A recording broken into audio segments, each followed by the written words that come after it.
the end. Hello and welcome to the Kongversation. I'm Hyle Russell. And I'm Nick Prol. Hey Nick, guess what? What's that? It's the 200th episode of the Kongversation, sort of. Holy cow. Is that like the bronze anniversary or the wood anniversary? I don't know. I don't know if anybody really gets to their 200th anniversary when it comes to marriage. I think that's the decayed, mummified corpse anniversary. Yeah, maybe back in biblical times or something. No, because they usually turned into pillars of salt back then if I'm up on my Bible. It sounds like you are to me. Yeah. Which, I mean, I'm sitting on one right now. It's, my the lift in my chair isn't working. Yeah, Peter Dinklage uses one to reach the gas pedal. Weird burn on both Peter Dinklage and Jesus out of nowhere. Yeah, I like to kill two birds with one stone, kill two sacred cows with one axe, You're just mixing your religious metaphors. Anyway, this is the 200th episode of the Kongversation. That's pretty darn cool. If you count the handful of mini episodes we've done and that one live episode we did. Which no one does. Well, I do. It's the 200th episode. So, for the 200th episode of the Kongversation, it's going to be a pretty low-key affair. The thing about this is it starts to just become tiring, especially when you do it on a weekly basis. You can't celebrate every big milestone of rounded numbers. So, What is an anniversary but just a reminder of your impending death? It's not even our anniversary, really. It's just the 200th episode. I mean, it's like we've been doing this show for 3 years and 9 months, 10 months. So whatever.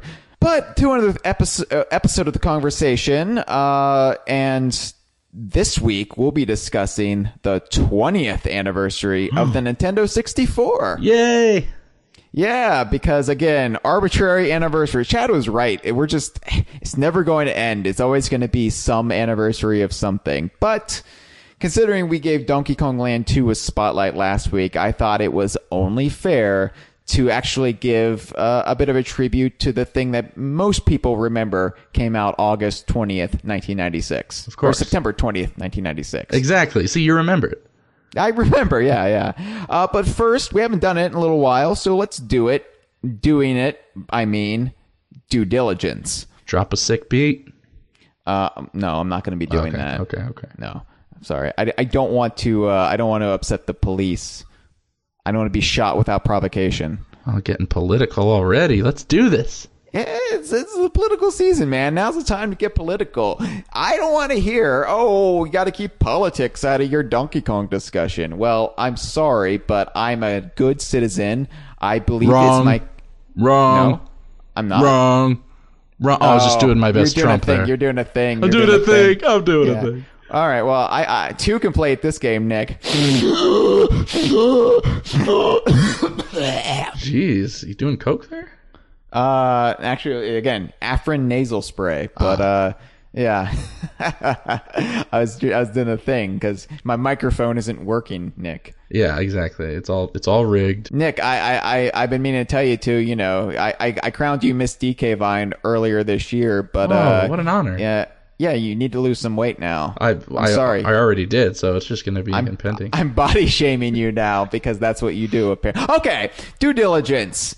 Support DK Vine on Patreon. Oh my God. You know what I just bought with some Patreon funds, Nick? What?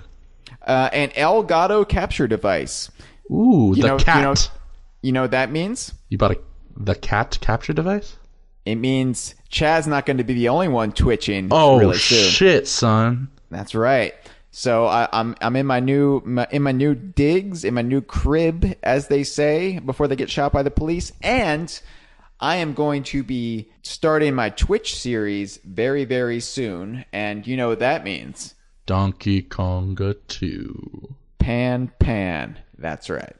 But yeah, so Patreon basically allows us to continually up the ante here at DK Vine. So now I'm going to be on Twitch. I have the proper gear headed my way. Just ordered this evening. You're a modern man.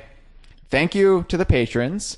I say that now, but you're going to be regretting it when you see what I have in store for you. But keep supporting us, because the more we can get, the better we can build DK Vine, and the more entertainment we can build for you, the people.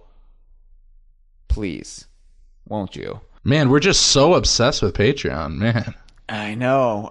We're money hungry assholes. We're just asking for donations. We're like those homeless veterans on the side of the street at the stoplight, asking for handouts. Except we didn't serve our country. We're out of control. I mean, if I weren't us, I would block us on Twitter for sure.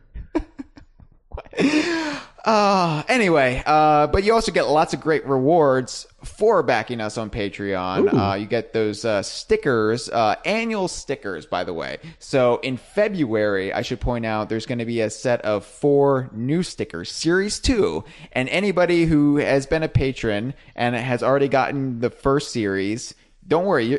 Starting in February, we're going to be rolling out the new batch. So you're just in time for Valentine's Day. That's right. Babies are going to be made due to how erotic these stickers are. $1 a month guarantees you these annual stickers. So I hardly know her. Nick. Nick, you slutty beauty queen, you.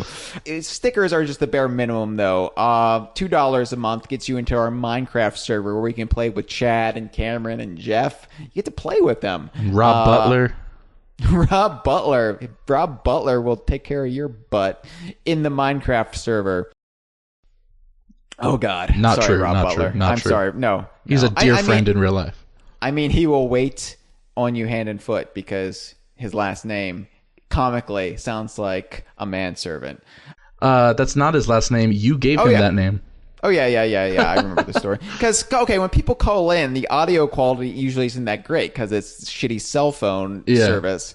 And Rob Butler, I'm not, criticizing your phone. It's just usually the way it goes when you call in to the hotline. Of course. And, they usually, you can't make out every word, and that usually coincides around their name. So... Rob Butler became, Rob Butler because that's what we heard. It's just funny because then for so long you guys thought that was his real name, and then you found out he was your own creation. Yeah, but I like how he embraced it. He made it his own. Oh, he embraced it. All right. You should see the tuxedo. I like to imagine that's how superheroes get their identities. They just call man, you're Superman. I like it. Yeah, they call into video game podcast, and the host can't hear them because they're idiots. Well, according to the show Gotham, that's how all villains got their name. It's just like, man, that guy's a funny one. He's a real joker. Wait a second. Dun, dun, dun. I was really looking forward to the show Gotham because the comic book series Gotham Central was brilliant. It was basically a police officer's view of Gotham City. It's like Law and Order Gotham. Right, but then they just made it Smallville, but with Batman. And oh, man. It makes the Joel Schumacher movies look like masterpieces. Yeah. Well, I am Fish Mooney. I could only last like one episode. And I think me too. It was like, hey, freak kid, you walk like a penguin. Hey, don't say that. Wait a second. I like how all of the villains in Gotham City, according to you, are Southern peanut farmers. Well, the Oswald Cobblepot fortune is in peanuts. Anyway, so... N64. No, Patreon. I'm not done with the due diligence. Nick, I gotta beg for the handouts. $2 a month also gives you the early Kongversations. You get them one day early. And we've been bad about it the last few weeks because we haven't actually been able to do any live streams because of my move and then various calamities like me losing power. But live Kongversation and streams, me not having reached my weight goal for the beauty pageant. That's right. I mean, I couldn't even get the tiara onto my fat head. I'm doing you a favor, Nick. I'm trying to get you to lose weight so you won't be such a fat, disgusting cow because I'm shallow like that. But that's why that's the helpful approach. I appreciate. That's why I'd make a great president. I think. A flat chest definitely does not equal a 10. That's true. An actual quote from Donald Trump. Actual quote. Anyway, from Trump and Nick Prol. That's on record now. Hey, I was quoting a quote. Nope, we've already got it on. You can splice that and put it in an attack ad, and then the damage is done, my friend. I've always wanted to be the focus of an attack ad. I can't wait. Well, there's going to be enough ammunition. You do enough of these. Banjo-Kazooie was enough alone. I have fully accepted that not only will I never be able to run for public office, I will never be able to hold down a normal job. No. So, which is why I'm really pushing the Patreon. Yeah, of course. $5 a month, though, gives you the live conversation streams. Those will be resuming, hopefully very, very, very soon. And there's more rewards. Check it out, dkvine.com/Patreon. Never been a better time to join. Never been a better time to join. And speaking of that, dkvine.com/forum. The DKVine forum has many scintillating topics right now, including do the Kong stink? Does sexy grunty stink? And does the chocolate from Conker's Bad Fur Day stink? In the words of the critic, it stinks. Yeah, in the words of John Lovitz's agent, your career stinks now, John. You should have done that Banjo-Tooie VHS video. Your career stinks like Bubba Gloop Swamp. dkvine.com/forum, the DKVine forum. There's never been a better time to join, especially if you're very concerned about how things smell in the Donkey Kong universe. As far as the conversation goes, be sure to subscribe to us on iTunes, give us an old rating on iTunes, and then follow DKVine for all your conversation updates on Facebook, Twitter, Tumblr. That's dkvine.com/Facebook/Twitter/Tumblr. Giving you a little shortcut there. And, check out our YouTube channel as well. Do it. Nick, do you have anything you want to add? Any shilling you want to do right now? I'd like to tease that certain DK Vine related comic may return very soon. Greenporn City? Yes, indeed. The diarrhea is back. I can see the billboards now. Actually, we've joked, it would be fun to do like a one-off revival of Greenporn City in DKU Comics, but drawn by Nick Prol. So. You've read my mind, my friend. You've read my mind. We might have to consider that at some point. But that's for another day and another topic. Right now, we're talking N64. Hell yeah. Hell yeah. The Nintendo 64. So last week, I mentioned Donkey Kong Land 2, obviously, was supposed to come out September 23rd, 1996. They pushed it up 3 days to that Friday, the 20th, because they were also releasing the Nintendo 64 that day, and they thought, let's get it in consumers' hands on Friday. We'll move more units rather than waiting till Monday, and people can play it all weekend, and people won't be calling out sick from work and school. And so obviously Donkey Kong Land 2 was the most exciting thing for me at that moment, because when you're a cash-strapped 12-year-old, you can't really afford the newest video game system without some grand event. You can usually get it for, Christmas if you're lucky, and if you really play your cards right, maybe don't ask for too much. Or if you do a paper route or something.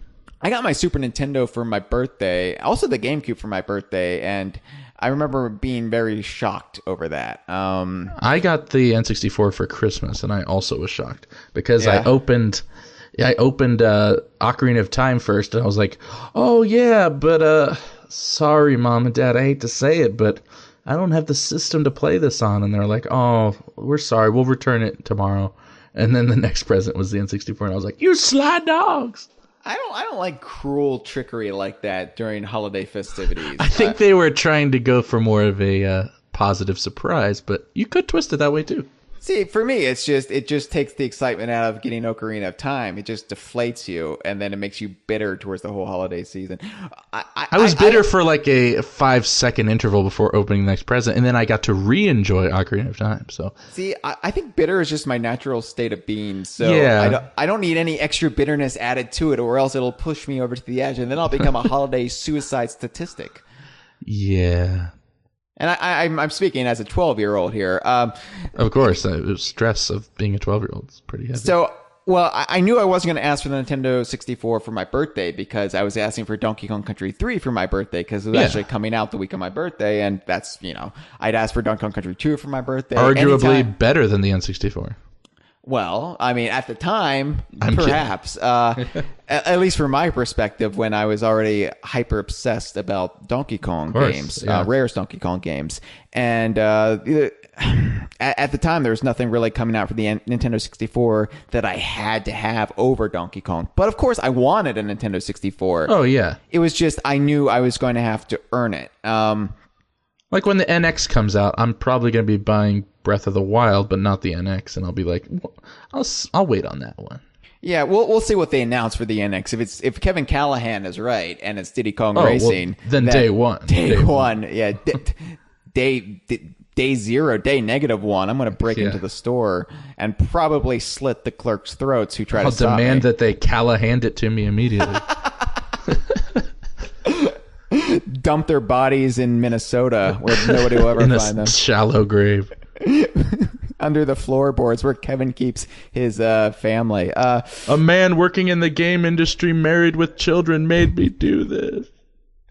But no, I wasn't that excited about the Nintendo 64 on launch day, but it was like...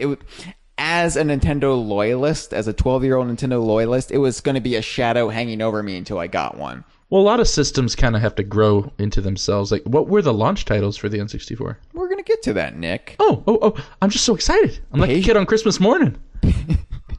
I'm like a bitter kid on Christmas morning who opened his N64 game before the actual N64. So, and now you're just a Grinch. I don't like the Grinch story. I've never been a fan of Dr. Seuss. Does that make me inhuman? Yeah, I didn't like it either, but then Ron Howard's interpretation really turned me around on it. I don't know if I'm supposed to badmouth Ron Howard because I like Arrested Development and he just did a Beatles movie. Yeah, I was about to say, I don't know if that could get any more perfect for you. I generally like Ron Howard. His films aren't really a must-see for me. No offense to all the good work he did with Tom Hanks. All his movies are like solid, like B+ movies. They're just not like essential viewing, unfortunately. Right. I think Ron Howard is more entertaining as a personality than. But he's a competent director, and Willow's kind of cool. I mean, yeah, kind of for a Lucasfilm production post Return of the Jedi.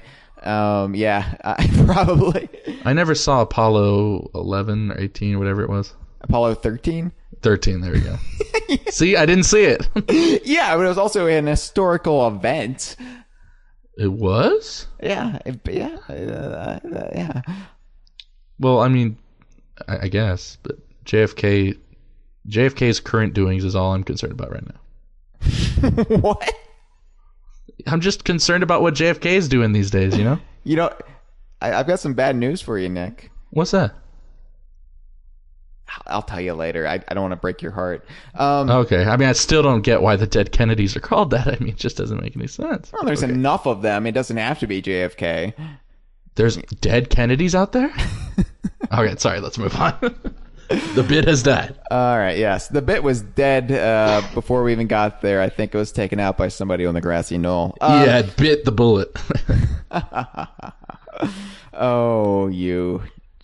Jackie, oh, you. Back and to the left. You want to keep doing this for the whole episode, or are we going to move on? We better move on, or I'm going to be bored. Okay, let's move on. I'm gonna have to step up my game as long as you do these as a fill-in host. Okay, so moving back, the Nintendo 64. It just kind of like it was something I knew I had to have, and the longer it went on without me having it, the more the want was there, the more the desire built, because I felt like I wasn't a genuine Nintendo fan if I didn't get my hands on it. Absence of Nintendo's latest console makes the heart grow fonder. Yeah, I mean, and especially when you're a kid and you're being bombarded with propaganda via Nintendo Power every month, and it just definitely becomes, okay, I've got to get it. But by this point, have you noticed Nintendo works in like the newest system into games on the previous console? Like, for instance, DKC3. Oh, yeah. Wrinkly's playing it. So you're like, damn, I want to be like Wrinkly. Or like in every Pokemon game, I feel like the console in the kids' room is like the newest upcoming console or whatever. Well, in the original Pokemon, we didn't get it here until '98 in the West, but it was a Super Nintendo. Okay.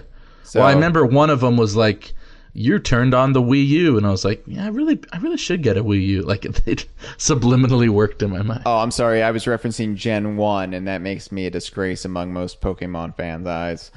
Yeah. Yeah, because that's really when my love of Pokemon peaked, was Gen 1, and then I never mine too. I mean, I still bought occasionally the other ones. I enjoy it as a concept, but I mean, it is stretched so far now. It's a disgrace. But anyway. I think that's why Pokemon Go was so exhilarating, was it just kind of went back to basics a little bit, kind of stripped everything down. I mean, beyond basics, because it was, much more stripped down version of the original Pokemon. In 20 years, people will definitely still be playing that, just like they still play Miitomo. They were never playing Miitomo. Anyway, so... Yeah, I wanted a Nintendo 64, but since I don't know why I didn't ask for it for Christmas, maybe it was just out of like guilt. Like, I was getting to that point where I knew, like, oh, I just can't ask for these expensive gifts because I knew there was no Santa Claus. I know, Nick. I'm sorry. I didn't want to break it to you like this, but first Kennedy, now this. Santa Claus was also killed in a conspiracy with Lee Harvey Oswald, Cuba, LBJ, and the Mafia. I don't know why. I really don't remember, and I remember quite a bit, but I don't remember why I didn't ask for Nintendo 64 for Christmas '96. But are you Catholic? No, I'm not Catholic. I just have a lot of guilt. Yeah, same. Especially, I think it was bullied into me in junior high. So by this point, I was just feeling pretty down on myself. But I mean, the week you bought a Game Boy, your parents couldn't eat for a week. But besides that, I mean, there's no clues to why you wouldn't buy one. But luckily, this was global warming wasn't as entrenched back then, so we actually got quite a bit of heavy snow throughout that winter. So I shoveled the driveway quite a bit in order to earn some cash from my parents. Right on. And I had a Nintendo 64 savings fund, and I was able to get it in time for Mario Kart 64. You said you got it for Christmas. Was it what year? I'm not specific on that. I know Ocarina. It would be 98 then. Sounds right. If it was wasn't, the year, it hadn't just come out though. It had been out for a little while. Maybe Christmas '99 then. And yeah, then I was late to it. Yeah. Then I have to ask, why didn't you ask for Donkey Kong 64? You fraud. I wasn't a Donkey Kong guy yet. When did you become a? Because Nick, you've been working with DK Vine for a while now, and I don't. Yeah. I've had this conversation with most of our staffers. I mean, I think you heard it the first time I called in, but you probably forgot. That's right. You found okay. Just refresh my memory. Yeah, I was exposed to Donkey Kong Country in my childhood on friends' Super Nintendos. I never owned one during the peak of the Super Nintendo.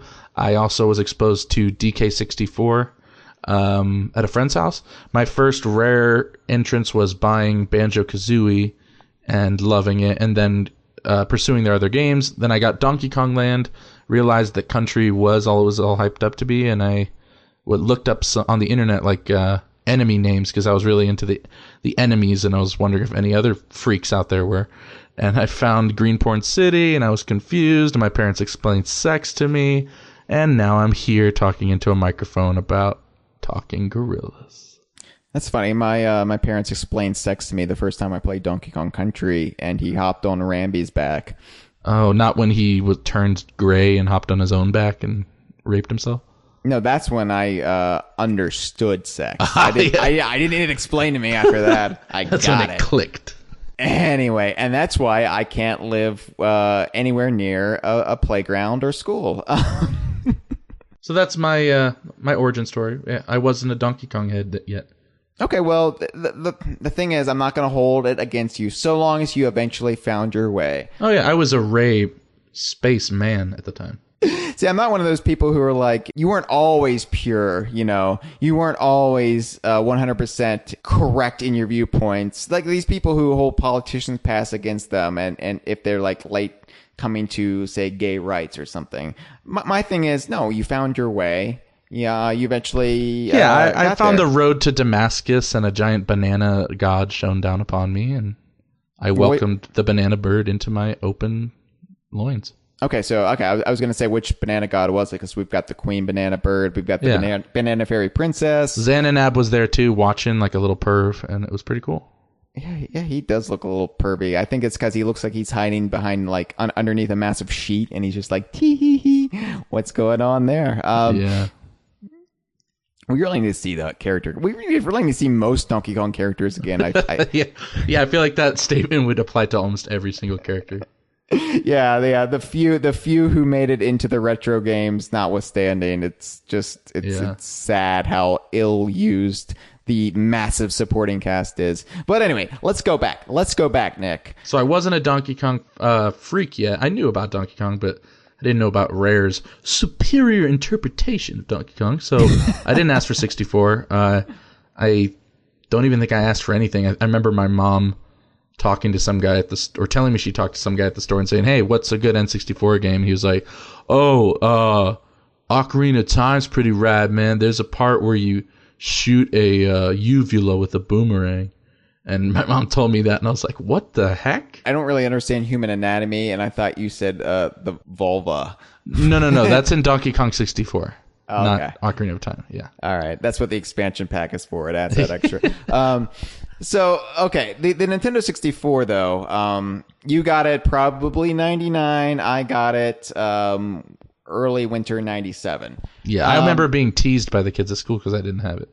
Oh, kids can be so cruel. I mean, they weren't mean about it, but they were on the playground playing Star Fox, and I was like, can we play Commander Keen, the DOS game that's free? Wait a second.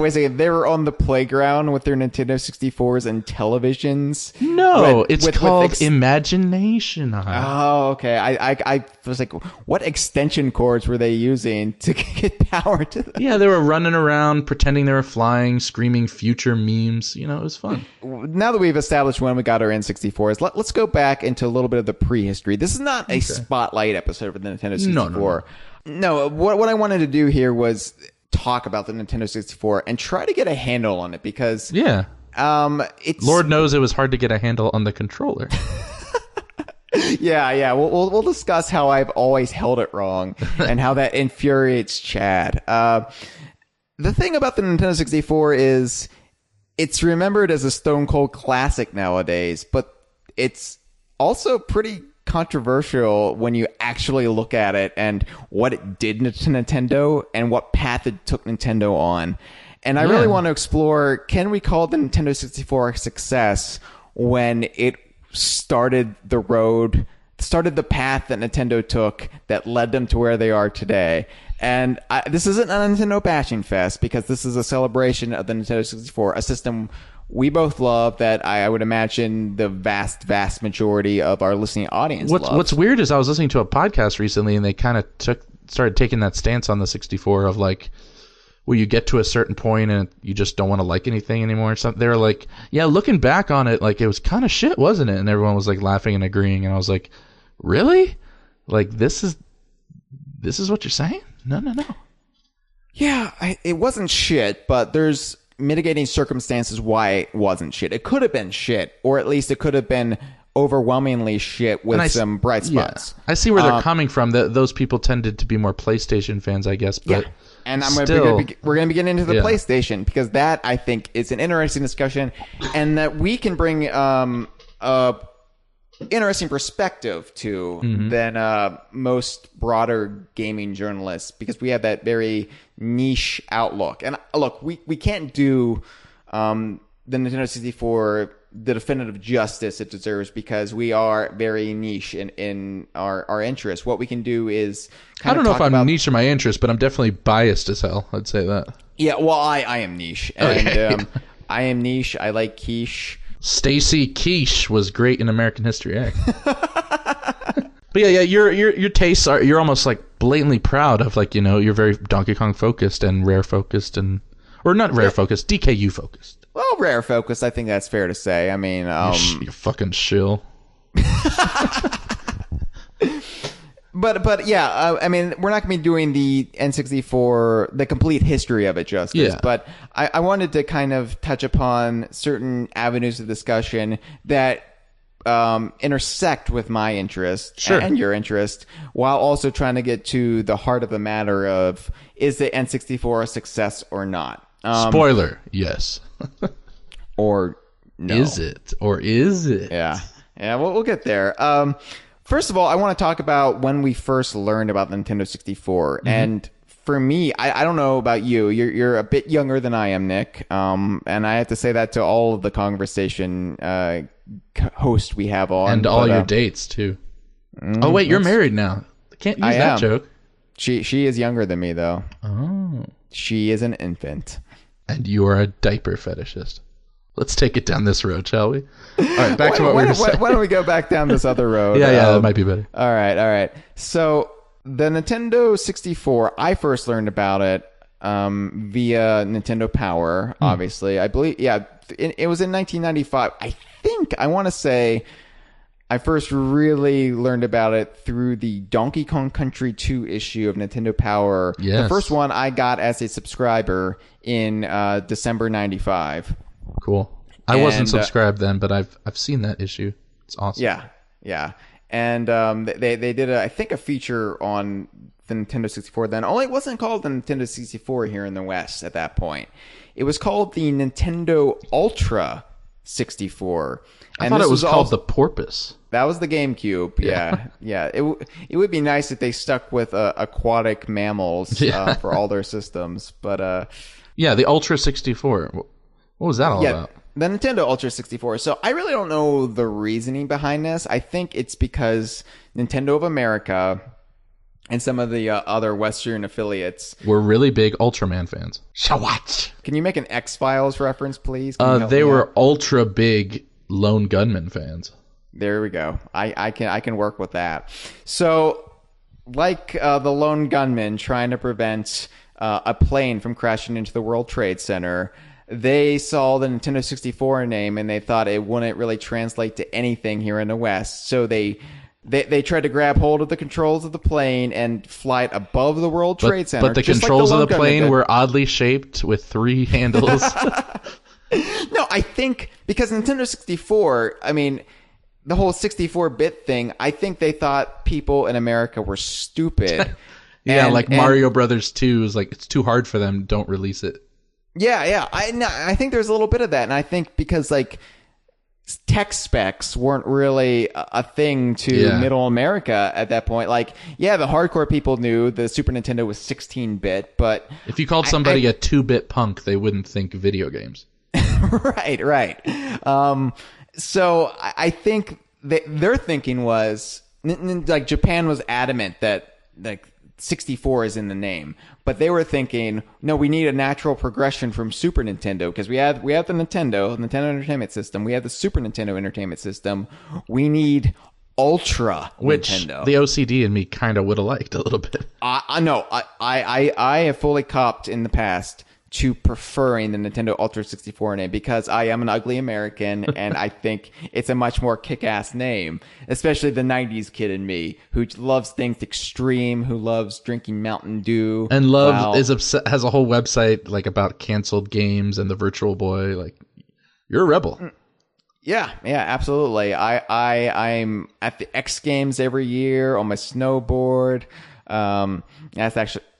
That's actually not true. I tried snowboarding once, and I found it to be a miserable experience. Was it tricky?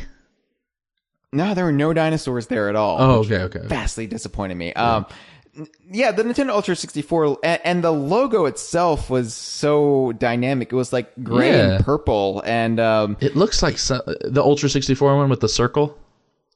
Yeah. Yeah, that looks like something. It kind of looks like some sort of old DOS.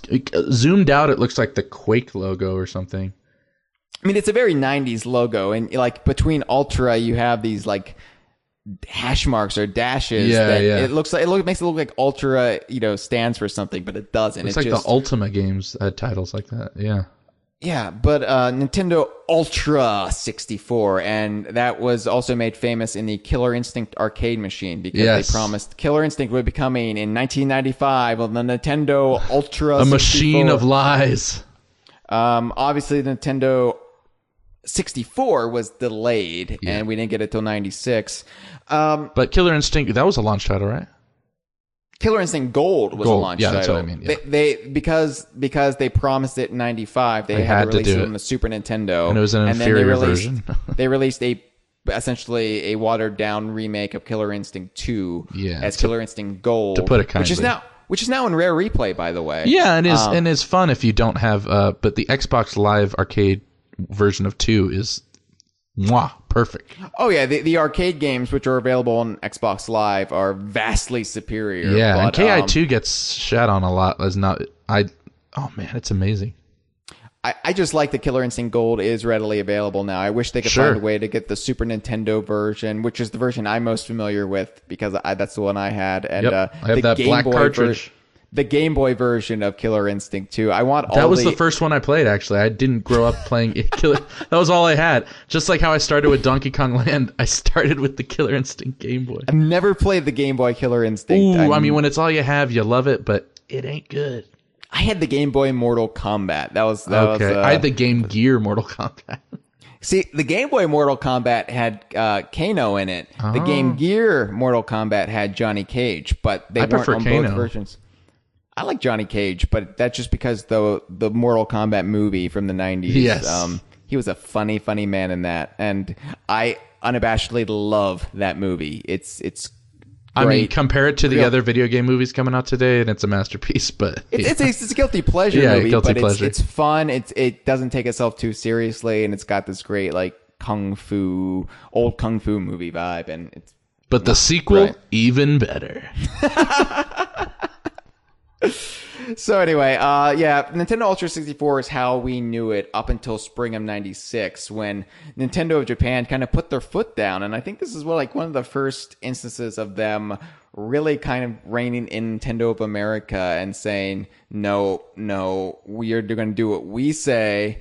And this is we're going to have a more international identity for this system. So this is the first time because we had the Famicom and then it was the Nintendo Entertainment System. Same pattern repeated with the Super Nintendo / Famicom. This was the first time they said nope. Our console is going to have the same name worldwide, just the Nintendo 64. I wonder why. Actually, to be more OCD about it, wouldn't the Japanese one be the Ultra Famicom 64? I think they were just retiring the Famicom branding, and we're not family anymore. We have Mortal Kombat and Killer Instinct now. Oh wait, we had those before. I mean, I don't know what the reasoning was, but they were dead set on Nintendo 64, and the West had to follow suit. So we lost the cool purple and gray 90s logo of the Ultra 64 and got the green rainbowish one we're all familiar with and we all know and love today. With the trendy popular slang fam going around now, I think they should bring Famicom back. Is that really popular slang, or are you just lying to me, Nick? I'm serious. I'm serious. I'm not down with the kids on all the Instagram folks and the cool Snapchats, kids. They're like, yo, that looks real good, fam. I ain't kidding.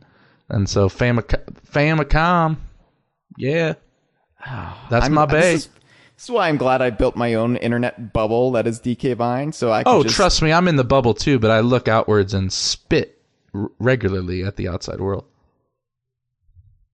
Now I've already become Cranky Kong at the ripe old age of 32, and I'm fine with that. Yeah, me too.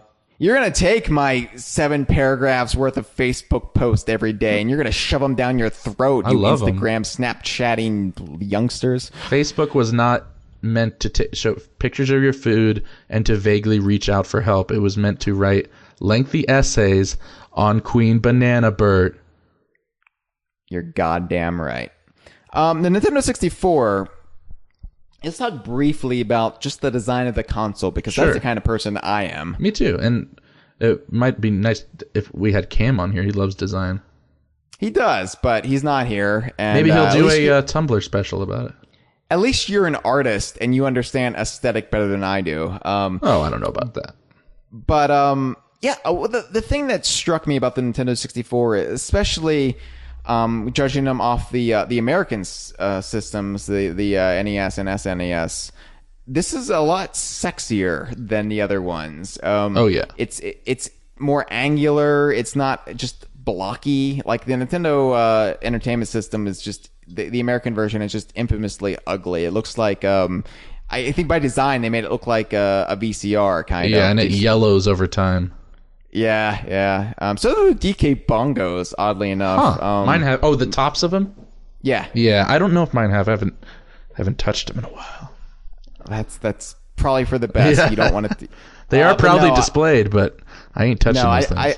I think they hit the 10-year mark and they just turn a hideous shade of yellow. They're becoming the skin of Donald Trump. Actually, yes. I think Donald Trump might be made out of DK bongos.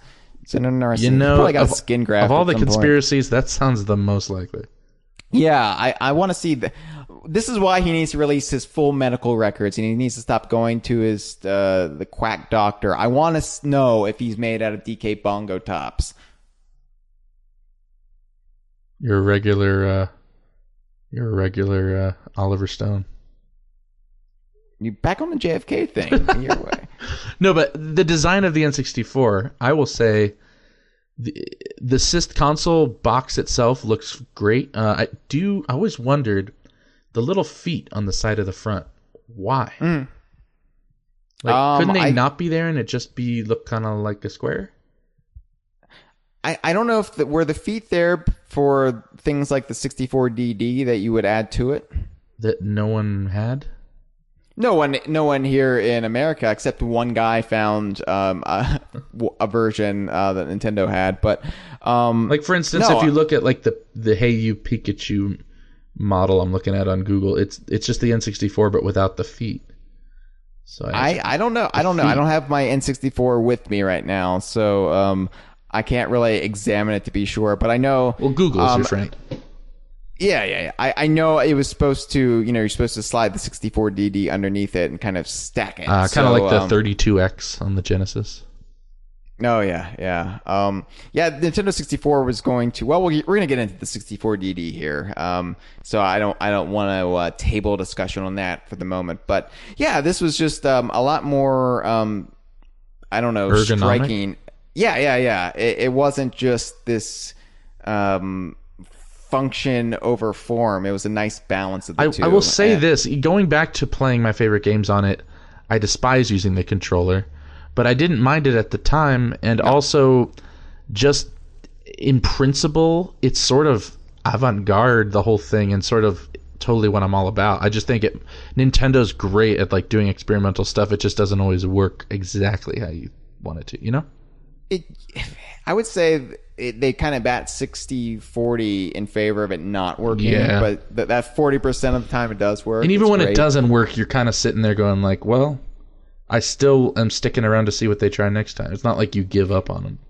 Yeah, the controller. Let's talk about the controller because, you're right. It's a terrible controller, but at the time it wasn't. What is the left handle for? I've always wondered. Okay. I held the controller, both hands on the outer handles, and then I reached my thumb over to the middle one to control the analog stick. Interesting. And that's what felt comfortable for me. I felt like I didn't have control unless I did it like that. And Chad and everybody else argues, no, you had more control if you held it your left hand on the middle prong and your right hand on the outer different. Prong. Everybody's different, but I never got that. Different thumbs for different bums. I beat so many games. That's an achievement. Wow. I beat so many games holding the controller like that. So whatever. Work for you. It's great. It's like I had a disability and I overcame it. Really, I'm a hero when you think about it. Your existence is just basically to inspire us. That's all. That's all you're here I've overcome so much adversity in my life, like how I held the N64 controller wrong all those years. Yeah. They should have parades in my honor. It's inspiring me. I think I'm gonna make Miss DK Vine just yet. You'll see. But yeah, the controller, I mean, I think what spoiled it really was getting better controllers. Yeah. Like the GameCube controller, I mean, my God, that is comfortable. Perfection. Nintendo's best controller. That and the PS2 controller. Oh, I mean, the 360 controller onward. it's pretty great, too. I'm not... All the Xbox controllers. I'm not as experienced after the original one. Yeah, I mean... but, I mean, this era, the N64 controller, the original PlayStation controller, they were shit. I mean, yeah. And granted, I mean, I can understand why they were shit because 3D gaming was just, I mean, beginning, and it's the equivalent of the NES, the original NES controller. I mean, it worked, it was perfect for the day, but then something better came along and you were like, ew. It's like expecting Sgt. Pepper from the Beatles immediately as they started when, acid was just new on the scene, so give them time. Right. It's like they're hearing their Hamburg recordings and thinking they're great, but then hearing the Hamburg recordings after you heard Sgt. Pepper. It's just, or eating a hamburger when it's not cooked, but then you eat a hamburger with pepper. Yeah. Yeah, when we discovered fire as a civilization, our hamburgers really got better, I would say. I would say so. Make hamburgers great again. But what's funny is on Google... You just make random allusions to Donald Trump and expect it to play. Oh, it plays. Does it not play? Plays as good as an N64 controller. It's nowhere near the hilarity of my Donald Trump is made of DK Bongo Tops quip. True. That was like heavy satire that should win a prize. But on Google... Remember, I am disabled, so Yeah. I am being graded on a curve here. Yeah, it's affirmative action for your type. But on Google Images, it's funny, if you Google N64, there's like a bunch of different N64s. There's a Lego N64, and even the Lego N64, they made Lego cartridges, and they're all rare games. And then like on all the other N64 pictures, it's like GoldenEye or TK64. It really shows you how much Rare was tied to the system. Oh yeah, and that's one thing we're really going to be talking about. I jump ahead every now and then, but I'm just teasing. You do jump ahead. The audience. You give a little sampler to entice them. You're like the witch from Hansel and Gretel. You lure them in with your candy shack, and then you throw them in the oven. Sounds about right. Just start heating those ovens. Is this a Donald Trump reference, or because he's a Nazi? Well, we don't have 6 million listeners, but well, yeah, that is true. He does outclass us. We're pretty sad when you think about it. Yeah. The 4 controller ports on the controller, though, that was a revelation, and I don't know if people can really appreciate it if they weren't impoverished like the original generations of gamers were. Yeah. 2 controller ports were it. If you wanted more controllers, you had to buy those weird adapters that you never saw on store shelves. People nowadays take it for granted. For us, it was like watching the Apollo 12 moon landing. Is that the one that blew up because of Ron Howard? You've confused me now, Nick. No, that was Apollo 64. Oh, wait. Nintendo. I'm confused. No, Apollo 64 is who Rocky Balboa beat in the second movie. In the game Punch-Out. Right. Yeah, that makes sense. 4 controller ports built into the system. That was so thrilling. That Absolutely. was just because it was like your wife telling you we can have a 3-way. It's like, what? Where are you getting this from? A TV, Married with Children. Al Bundy didn't want to have sex with his wife. He wanted to store people's dead bodies in his fridge, then have sex with them. Oh wait, that was a different. You're thinking of what we're doing in Kevin Callahan's residence. Ah, yes. Okay. But yeah, it was a revolutionary thing is what I'm trying to say. Right. Ted Bundy. I get it now. I was thinking, this was probably the most exciting thing because I was thinking, how is this going to revolutionize the kind of games I like to play? And for that, it was platformers. And absolutely. The cool thing about Donkey Kong Country was it did away with the competitive edge of the Mario Brothers games. And all of a sudden you had cooperative gameplay with the buddy system. So, and I mentioned this, I think, on our Donkey Kong 64 spotlight many times throughout the years. I was thinking Donkey Kong, whatever became Donkey Kong 64, would have 4-player teams. Only. 4 controllers, naturally Donkey, Diddy, Dixie, Kitty. It was like Rare had been building up to this. And we didn't get that, of course. We got something dramatically different, but hey, we didn't get Metroid either, so it kind of all balances out. Yeah, no Metroid on this system, which you think you have it now. Bad now, Metroid fans, but Metroid fans just had to play single-player Smash Brothers just for hours and just make up their own stories. Yeah, or, they got a Virtual Boy game, though, in Galactic Pinball, and we didn't get a Virtual Boy game, so... Yeah, I don't think any of them know that exists, but they did get it. No, they don't like things that deviate, as Metroid Prime Bingo Brawl, or whatever it's called. Metroid Prime Deviated Septum. Yeah. But anyway. They don't like things that are different. They're racist. Yeah, that is true. Like Donald Trump. Trump.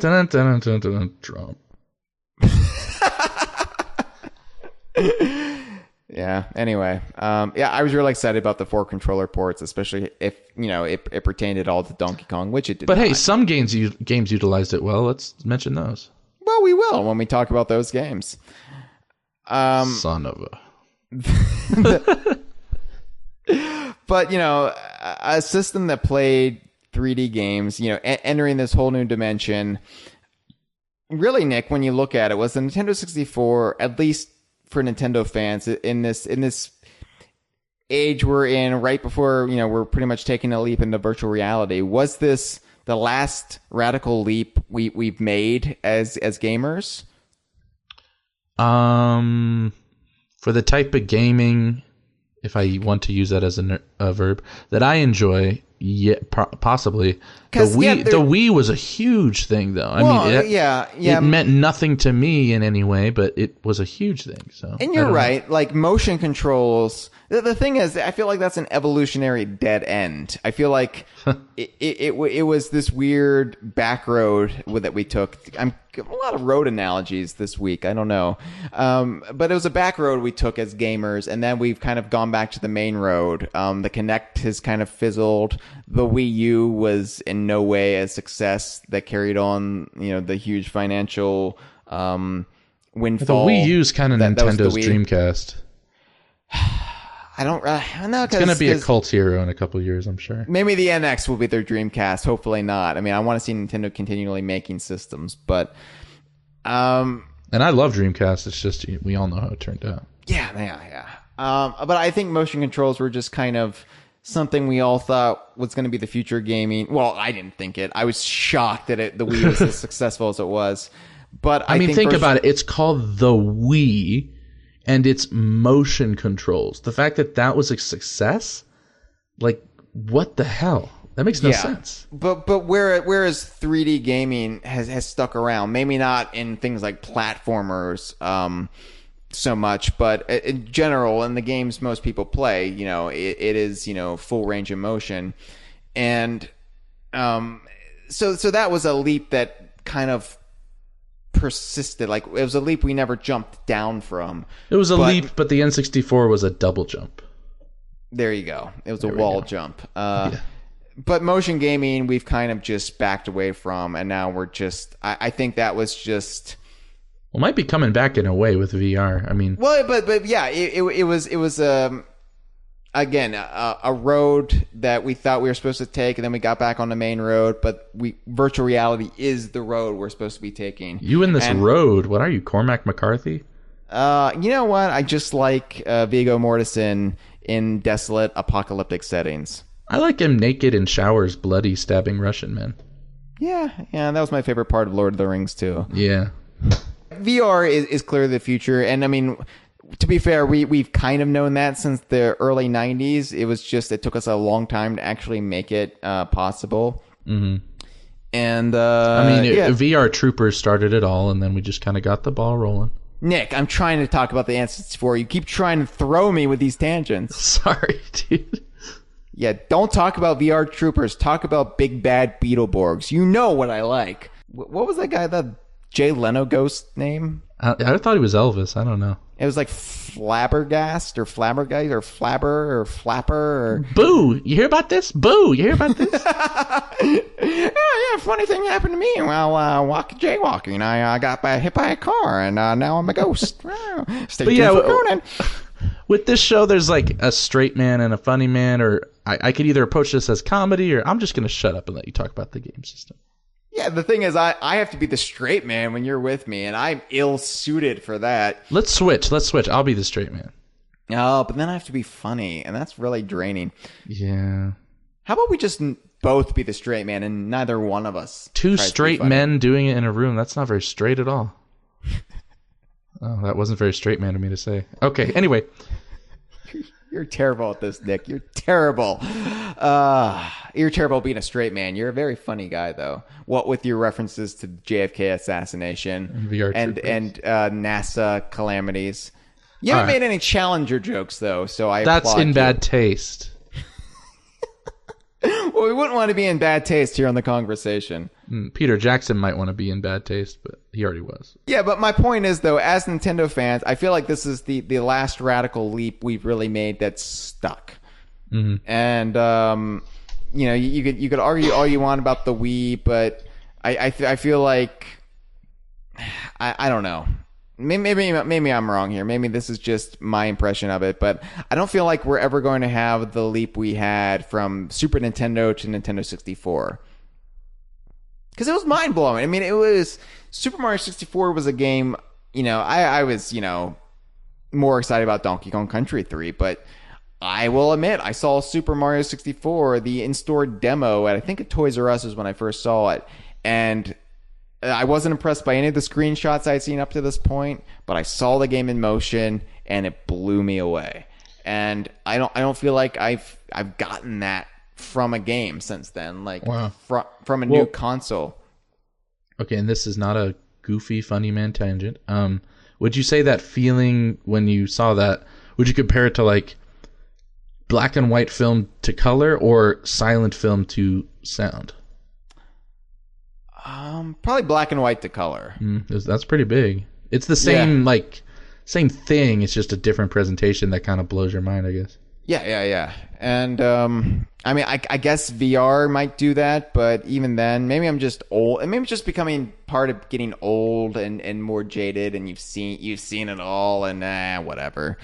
But I feel like the N64 was just such an evolution, and granted, I mean, PC gaming has had 3D games prior to this, but I don't know. Like, I wasn't a PC gamer. I was a Nintendo kid, and I didn't really pay attention that much to what Sega had coming out or what was happening in computer gaming. I was kind of a whatever I could get if it was a fun game kind of kid. And the thing is, all my friends had Nintendo consoles at this point, so it really wasn't something I had much exposure to. So, yeah, I don't know. I feel like... Well, wait, you had a Super Nintendo though, right? Yeah. So what are you saying? What wasn't you didn't have exposure to? The Nintendo?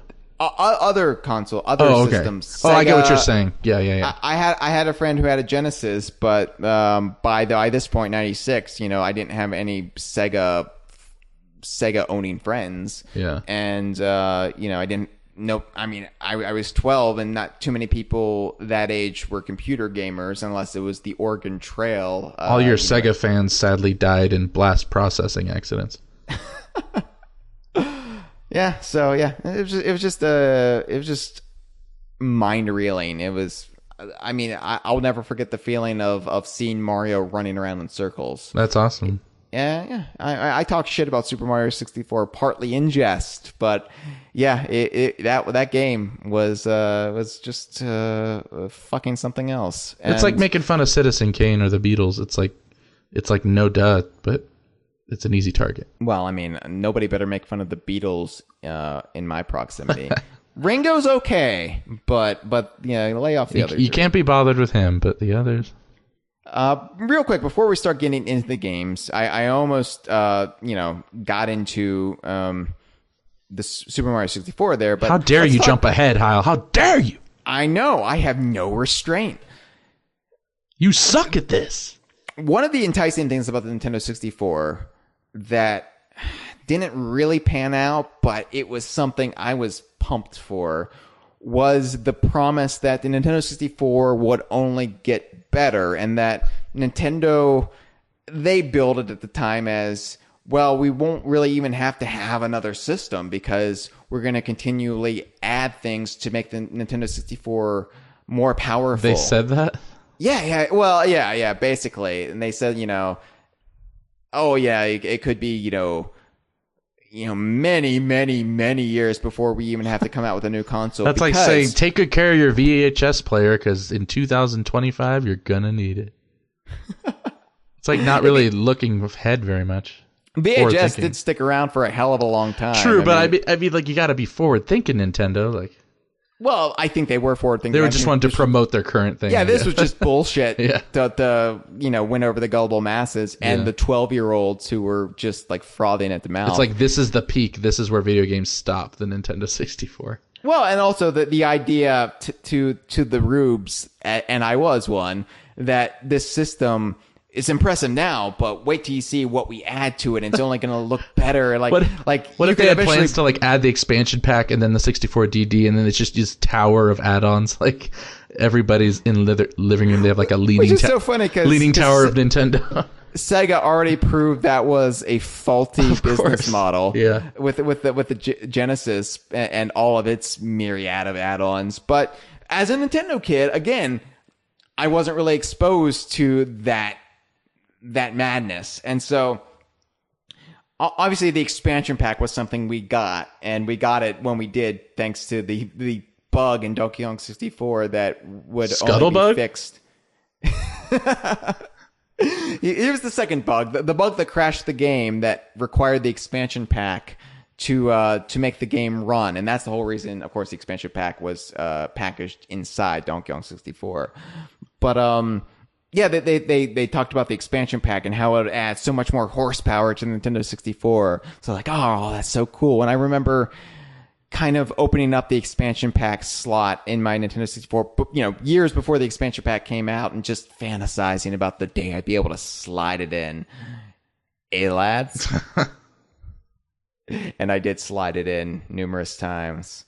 Oh, I'll never forget that summer with the Nintendo 64.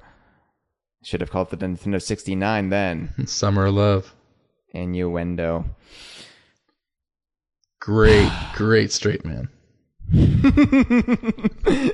So yeah, the expansion pack was something they really built, but really what got my juices flowing was the 64 DD. Double D's. This is what I talked about too. The whole idea of a disc drive. Which is, again, something they had planned for the Super Nintendo that, unfortunately for them, led to the creation of the PlayStation. Yeah, wow.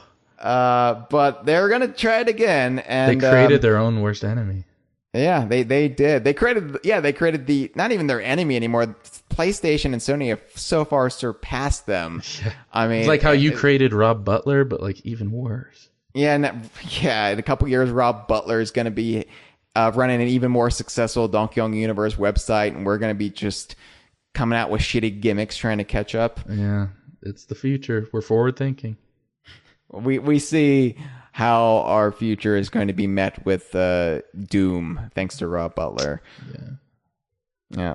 Anyway, so yeah, the 64 DD and Nintendo Power. This is how Nintendo Power talked about the 64 DD. And I started a 64 DD fund. I think I've discussed this, where I had like a money jar or it was an envelope actually, where I kept like saving money. So when a 64 DD finally came out, I could buy it on day one. I don't know what I ultimately ended up using that money for. It's probably just other video games, but. The 64 DD, the way Nintendo Power built it was, it would add a real-time element to games. So what it'd be able to do is, it would give your Nintendo 64 an internal clock. Can you imagine that, Nick? A console with an internal clock? Man, the possibilities of Animal Crossing sequels. Well, and yeah, they said that every game could have a real-time day-night cycle, which... Now that we have internal clocks in every system, who cares? Do any games have a real-time day-night cycle? No. Well, it's sped up, Yeah, sped up. But like, okay, let's say you were playing at 9:27 at night. It would be 9:27 at night in game. You're playing in the morning. Yeah. You could watch the sun come up. As the sun came up. I think some outside. MMOs have that. but I don't know if any console type single player game. Yeah. They also promised that holidays would be celebrated in game. So let's say this hypothetical Donkey Kong game that, utilized the 4 controller ports, but you were playing this hypothetical Donkey Kong game, and it was the month of October on Donkey Kong Island. So naturally, you celebrated my birthday. Oh, your birthday's in October. Yeah, everyone's favorite holiday, right? Yeah. Well, yeah, I would imagine so. Now it will be. Yeah. Everyone's favorite straight man. Everybody's going to have to be asking off for work. Yeah. It would influence the game somehow. Yeah, imagine Cranky puts out his jack-o'-lantern on October 24th or whatever, just stuff like that was like, whoa! Yeah. Like, games honestly, are I think all that was used in Animal Crossing, and there was even an N64 Animal Crossing we didn't get, so it might have been just for that. It's amazing I've never gotten into Animal Crossing, considering how much this prospect still excites me. But I think Animal you Crossing love animals and nature. Yeah, but I don't like Animal Crossing. I don't like the character. Fair tried. enough. I bought I think the first Animal Crossing game, and I tried. First one's the best. I really tried because people in DK Vine were raving about it on the forum, and I was like, all right, I'm going all in. It's sort of like meditation. Either it clicks with you or it doesn't. It's like this Zen like thing the game gives you. I think it's because I hate the game world. I hate it. Interesting. I just, as much as Rare's games and Playtonic now appeal to me just on every level, like, oh my God, I love this world. This is a world built for one Hyle Russell. Yeah, Animal Crossing's not really world focused. It's more like little teeny village focused, Yeah, but I like little villages. Yeah. I don't like the characters. I don't like the way the game looks. No, that's fair enough. I'm not going to hate on you for that. I don't like the little dogs and dresses. I don't like it. I'm sorry. Dude, that was one of the standout features I enjoyed. The dogs and dresses. Yeah, ever since the SPCA kicked me out after they caught me coming in with all those my size Barbie dresses. Yeah, I think that's what the 64DD stood for, dogs in dresses. This excited me. Like I want those features in a platforming game or in a 3D platforming game. And granted, if you only have time to play it at night, you would start suffering from seasonal affective disorder because you never see the light. But yes. I don't know.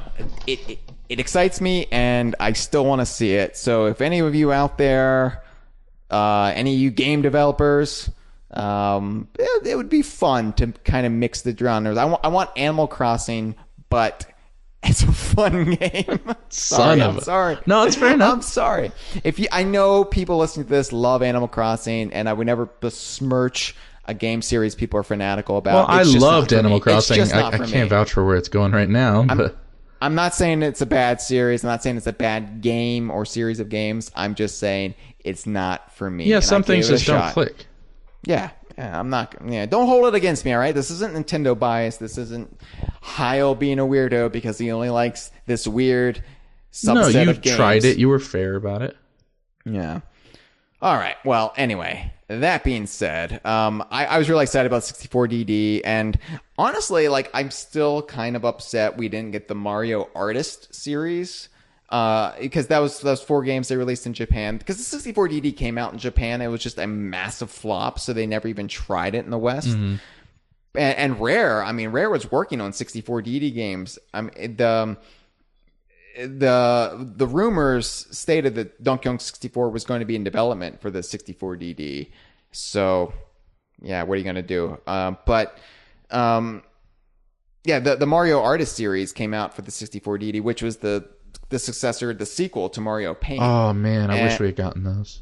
I can't believe we've never gotten another Mario Paint, considering how Mario Maker's sort of a spiritual successor, but it's not the same. Not really. No, Mario it literally is. There's Easter eggs in it straight from Mario Paint, and it's like no, I know. Undog is in it, right? But like the fly swatter's in it. Oh, that's right. All the icons for like musical notes and stuff are the same, I think. But as far as being like an actual Mario Paint, sure, it's not the same thing. But I feel like anything that is Mario and lets you edit stuff, and it's in the same vein, you know. Fair enough. But anyway, yeah. Glad that argument's over. I'm just kidding. I don't know why they haven't created a true sequel to it after Mario Artist, and I don't know, maybe just because Mario Artist was on a peripheral that flopped, but... What would be the next whatever. one? Like the artist formerly known as Mario or something? Right. And then he dies of an opiate overdose. Yeah. Topical humor. Prince was getting cocky, selling all those albums after his death. We had to take him down a notch. Yeah. Slaughter those sacred cows. Again with the sacred cows.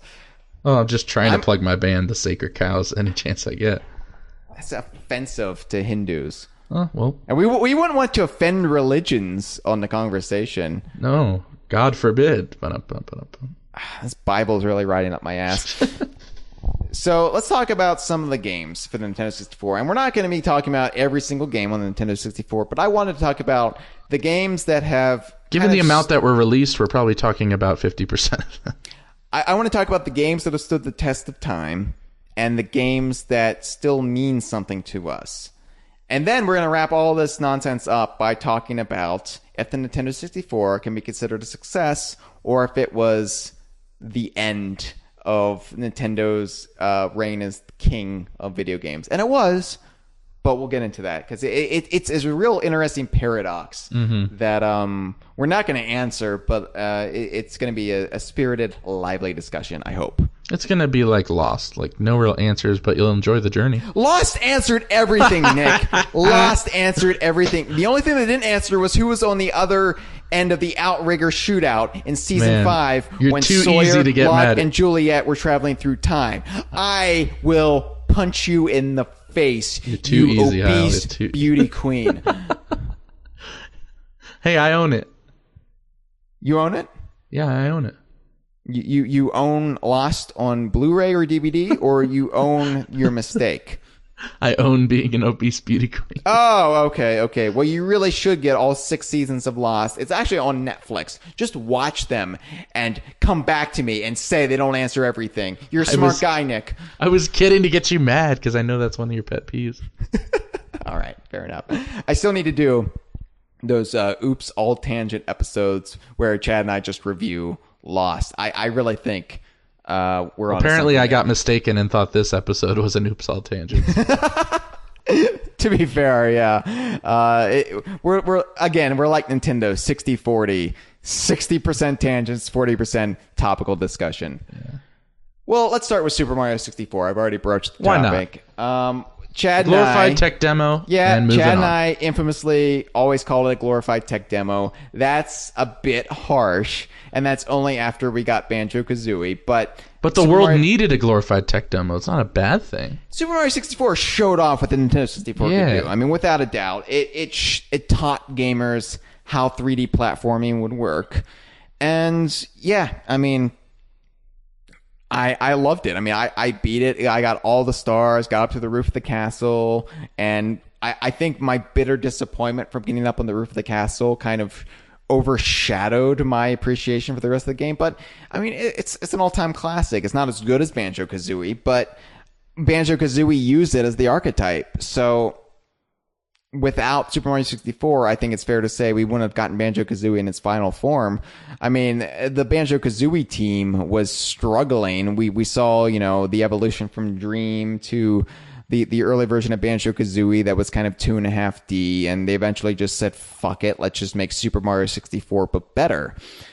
Super Mario 64, I mean, is responsible for that. And, really, that's the genius of the Nintendo and Rare dynamic back in the day. Nintendo would come up with a brilliant concept, and Rare said, okay, let's perfect it. Honestly, Rare did it to themselves too, because they'd go, all right, GoldenEye, now let's make GoldenEye but better. Or they'd go, hey, let's make Banjo-Kazooie but better. So they're just constantly improving. Like, they're like the King Crimson of game developers. They're progressive. You with the King Crimson references, Nick. Gotta dip my frip. All right, let's move on. Pilot Wing 64. Well, no. Do you have any thoughts on Super Mario 64? Never owned it. Never. It's so weird. You had a Nintendo 64 and you didn't own Super Mario 64. Nope. My friend Rob Butler loves that game, but I never owned it. Okay. I think it's cool. I had a strategy guide for it. I remember thinking the Big Bob-omb King was cool. Wait, you had the strategy guide for a game you didn't own. Oh, that sums up my whole childhood. Yeah, I have so many strategy guides for games I never even touched. I would just read about them and dream about them. I mean, I can respect that. Because I get that. I get that. Yeah, half of my like Mario, like I consider myself a pretty like well-versed Mario like file or whatever, but I barely owned many Mario games. Is mostly from reading like the Super Mario World instruction booklet that I learned about characters. So it's the offline version of falling into a wiki hole. Yes. Like I talked about how well versed I am in Power Rangers knowledge, and apparently the greater Saban universe as Sentai well. But universe, yeah. Yeah. But you don't like VR Troopers jokes. That's where you draw the line. Sorry, VR Troopers. It was just a cheap knockoff of Power Rangers. Again, big bad Beetleborgs. It was like Rare and Nintendo. They had Power Rangers, and they said, how can we perfect it? Have an annoying big chin ghost. Well, I know Josh of the Geek Critique will appreciate all this talk, but yeah, I never owned Super Mario 64. Cheap plug, by the way. Chad and I both appear on the 2 newest episodes of the Geek Critique, where we talk about the buyout era of Donkey Kong. That was a welcome surprise. Yeah, well, you knew it was coming. Not really. We told you. Do you not listen to us? I wasn't told. I mean, okay, you don't even pay attention to our staff chat, then. Yeah, Super Mario 64. The thing I loved about it was the exploration, and what annoyed me was how they didn't really play up to that as much as they should have, where they had like obvious invisible barriers where you couldn't get so far. Like I wanted to like push the limits to the maps, and I felt like I was in a cage at a certain point because I could clearly, and most of them took place on floating islands. So but I mean, it was the first N64 game, so I mean that amount of freedom and exploration was again mind reeling. And the flying with the flying cap was just awe-inspiring, because I think we all dream and fantasize about flying, and this was as kids the closest we got. So with that being said, let's get into Pilot Wing 64, which Speaking is of flying. it was kind of forgotten about for the most part nowadays. It's not one most people talk about, but for those of us who were there for the initial N64 launch, I would say it's burned into our brains, because it was right there alongside Super Mario 64 as a launch title. And Pilot Wing 64, I mean, you had to try it out, especially back in those days. You would rent a system from Blockbuster. If you were a middle class kid who couldn't necessarily afford the system on launch, you could at least rent it from Blockbuster and try it out, and maybe convince your parents, hey, this is something that's worth investing in for my happiness, and maybe there's something you can enjoy on here too, Mom and Dad. So you could kind of make the hard sell by first getting it into your house as a Trojan horse. Dad, you're a shitty person. You'll love Superman 64. Yeah, you're a chain smoker, Mom. This amount of fog will just make you feel right at home. With the amount of wedding rings you've had on your finger, Mom, you'll love all the floating rings in this game. Jesus Christ. Our childhoods were not this traumatic. I hope yours wasn't, Nick. I was a regular Kal-El. And that you were stuck in a metal tube and blasted away from your home after the water heater blew up. Yes. Anyway, so but yeah, Pilot Wings. I played it. It was a cool flight simulator, but there is really nothing that memorable about it. I mean, really, as a game, it really was kind of more of a tech demo than anything. Yeah, probably even more so than Super Mario 64. The weird thing that's stuck in my mind is Goose. And I don't know what. The character Goose. Goose. Oh, Goose. I thought you were playing Duck Duck Goose with me, and I was like, I didn't say. No, not duck. Mamechi. Yeah, Mamechi never gets to Goose though. He just he duck. gets too carried away with the duck. Duck. Duck. Duck. Duck. Duck. That's I could keep going. I mean, he's doing that right now as he listens, but hey guys, it's me. Duck. But the thing that sticks in my mind about Pilot Wings was the character Nestor was in it from Nintendo Power Comics. Oh yeah. And he also had a bowling game on the Virtual Boy, I think a year prior to that. It's weird that Nestor was getting into Nintendo games. That's like Nintendo's Mr. Pants. Well, yeah, and I don't know why Nintendo of Japan would be signing off on all these Nestor appearances. It's like, did they have any interest in him? I don't know, but... I mean, did he have like guy liner on or something? Or what? Nestor Carbonell. Oh, Lost. Okay. I was like, is he making a Richard Alpert joke? No, because he shit talked Lost not 10 minutes ago. Facetiously. Yeah, Pilot Wings is. It was cool to fly around, but the thing is, Super Mario 64 kind of undercut the whole premise and appeal of Pilot Wings because you could fly in Super Mario 64. Yeah. This game is just a feature in another game. Yeah. Super Mario 64, I think, wore it better, honestly. So, I think Pilot Wings should be mentioned more, but it's mostly just out of historical curiosity. It was a very soothing game. I liked the music in it, and I think Saf actually posted a link to an interview with the guy who did the music for Pilot Wings 64 on the DK Vine forum. So that's worth a read if you want. Definitely. But yeah, I don't know. I have fond memories of Pilot Wings, but I'm pretty sure it's just nostalgia. I think I would be bored playing it today. Yeah, possibly. Not all these gems hold up, but it's more about what you felt at the time. So this early N64 era, and by the way, I'm not going to be getting into DKU games until the end of our discussion here because... Yeah. And these have been your picks as your favorites so far. I haven't owned any of these yet. My favorites and the ones that are in my memory that I think of when I think of the N64. So this early N64 era, you basically played any game you get your hands on, and there was like so few coming out in this early era that you just kind of I don't know, you just picked up anything from Blockbuster that you could get, and it was like, oh, new N64 game, we need to try this out. So I want to talk about Turok Dinosaur Hunter. And this was a game Elliot and I played to death, and it appealed to me because it took place in a jungle, and any game that took place in a jungle during this time. Crash Bandicoot was another. When we I think Elliot rented a PlayStation. He eventually got one, but we played PlayStation eventually, and we'll get into the PlayStation here at the end of this episode. But the appeal of these games, any game that took place in a jungle, I would imagine. Okay, so imagine if this was a Donkey Kong game, and plus, your Native American heritage really made it appeal to you.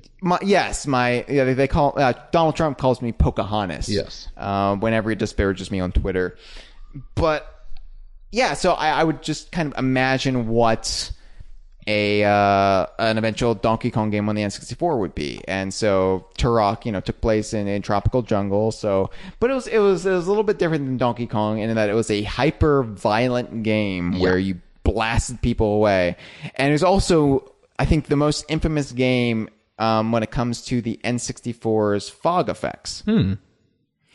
Because to basically hide the background as it appeared, as the draw distance. They would basically, lazy developers would just hide it with fog. And well, that's what you live on a reservation all day, eat fry bread, you're gonna be pretty lazy. Apologize to the Native American community. I'm channeling Trump, dude.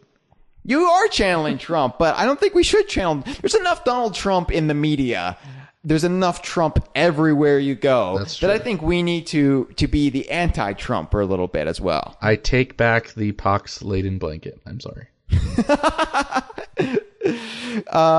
But Turok was all right. It was essentially unplayable until you got your hands on the cheats and you can get any gun you wanted. Yeah. And we got like the insane gun that could just like shoot this laser beam of death. And then the game got fun. But yeah, we should mention this was the era of cheats, which I almost totally forget even existed. Yeah, you just put in the cheats and you could get, unlock things. You could basically get the goodies that you would get at the end of the game, right away, and then you could just basically, it's like God mode. If I rented a game and didn't like it or was impatient or bad at it, I would just look up the cheats and then be like, well, I've experienced everything there is to experience within 1 hour, so I'm done with this. Yeah, essentially, you had to get your money's worth, and like the 3 days you could rent it back then. Yeah. So, Turok was fun if you cheated. Otherwise, it eventually got unplayable. But one of the other games I want to talk about is, real quick, Blast Core. And this was the first Rare game I played for the Nintendo 64. I didn't get Killer Instinct Gold or rent it right away. I just wasn't that interested. This was like, I knew I was a Rare fan, but I was still like in it for Donkey Kong. So Blast Core, I think, marked the first time I was like, I trust Rare to make a good game. And I rented it, and I also wanted to see, what Rare was capable of on the N64. And I enjoyed it, but I think it was a game that didn't really lend itself well to the rental experience because you only had a limited time with it. Mm-hmm. It took me a while to really get the hang of it.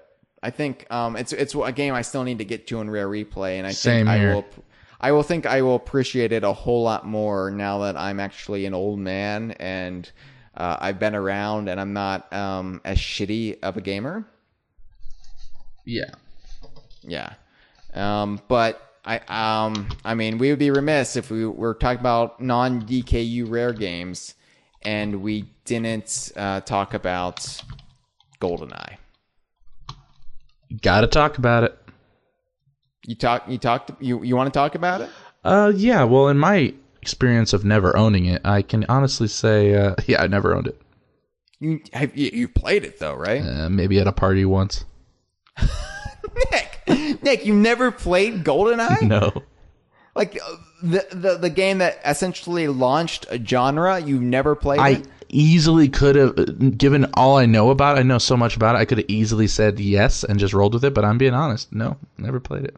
Well, I think the honesty is interesting because it's a game that didn't appeal to me at all. But by that point, I was by 97, by late summer 97, I think is when it came out. I was a Rare fanboy. I thought first-person shooters were like murder simulators and the devil. I probably thought the same way because I was a little pussy of a child. But I played it and I didn't know anything about James Bond. I didn't care about James Bond. So this was just, we're going to rent it on the strength of Rare alone. And I mean, I eventually owned it. I know my friend Elliot owned it. It was a game we played to death. And that's what I hear. It's always like, it's one of the staples at every party and everybody knew every gun and every character, and if you play as Odd Job, you can get not shot easier or something. I don't know. You get the golden gun. Yeah. Oh, the golden gun. Yeah.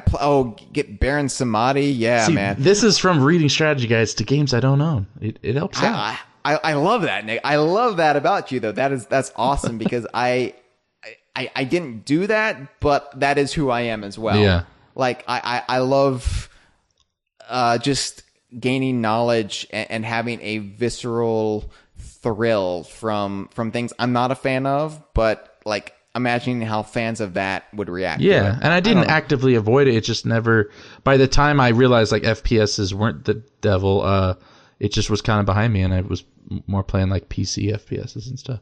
Yeah, understood. But yeah. But Perfect Dark, that's a whole other story. We'll get to. Well, yeah. We'll talk about Perfect Dark here. But yeah, GoldenEye parties were a thing that happened. I mean, yeah, you would play for hours on a Saturday night. Yeah. And it's like proto Halo. And what GoldenEye really did was, I love like, one of the things I love about N64 games that I feel like have been lost were the mysteries, the lore that would build around games, the rumors, like totally. Oh, and for GoldenEye, it was the dam, the island in the distance, and it's like, whoa, what's over there? But yeah, I mean, GoldenEye got me into James Bond. I'm a Bond fan because of that damn game. Wow. Pierce Brosnan is my favorite Bond. Oh, no way. Because GoldenEye 007. And yeah, I mean, I love it. I love it. So many fond memories of it. And Perfect Dark as well. I mean, Perfect Dark was, I think the Inner Circle, the DK Vine Inner Circle was talking about it the other day. And I believe it was maybe Kev who said Perfect Dark was brilliant because it felt like a movie adaptation of a movie that doesn't exist. Yes, yeah.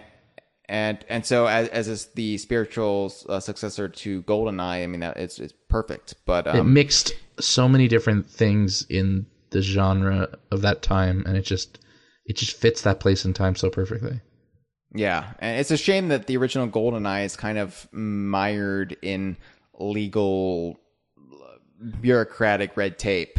I mean, the people who own the Bond license, Rare, Microsoft, Nintendo, they just can't come to an agreement. I say it when I eat dinner, and I say it now. Fuck broccoli. I get that reference. But Perfect Dark is on Rare Replay, so check it out. I forgot Star Wars. Star Wars Shadows of the Empire. Yeah. And I see this is a game you've also played. Yes, sir. Yeah, that was Star Wars for me at the time. Like during the time of the special editions and all that stuff. Oh, which I didn't view as bad things. I mean, I sang along to the Jabba's Palace band regularly. So, but looking back, of course, there are blemishes. But yeah, Shadows of the Empire defined Star Wars for me. That's why I'm always like, I'm like more of a Dash Rendar guy than a Han Solo guy in a weird way. Yeah. Okay. So here's my shameful confessions.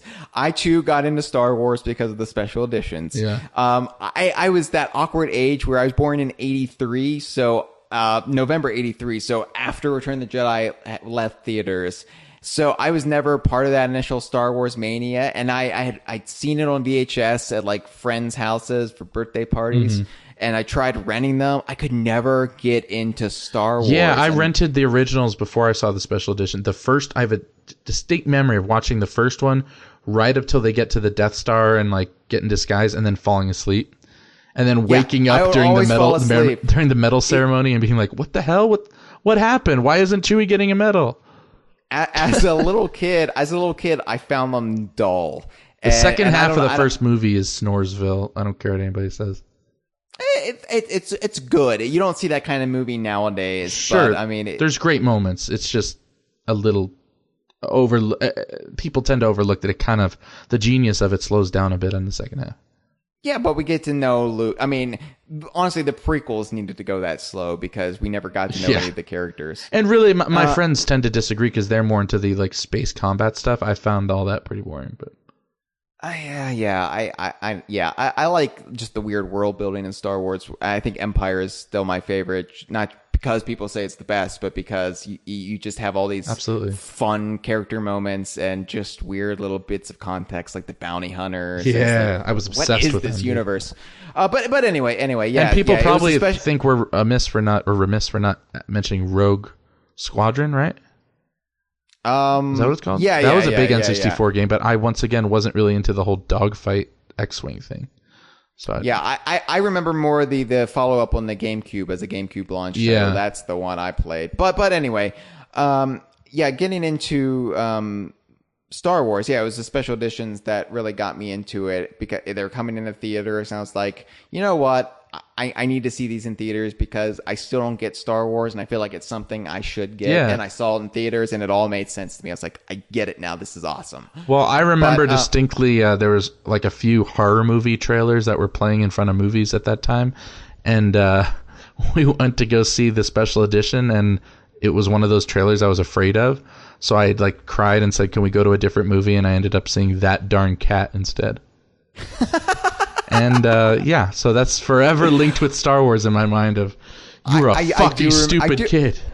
I do remember when going to the movies was terrifying. When you were actually scared. Yes, I was scared of being scared. Yeah, I remember that. Like going to the movies was like an adventure, and it was thrilling, but it was also terrifying. But to not even make it through the trailers and then subject yourself to Christina Ricci talking to a cat.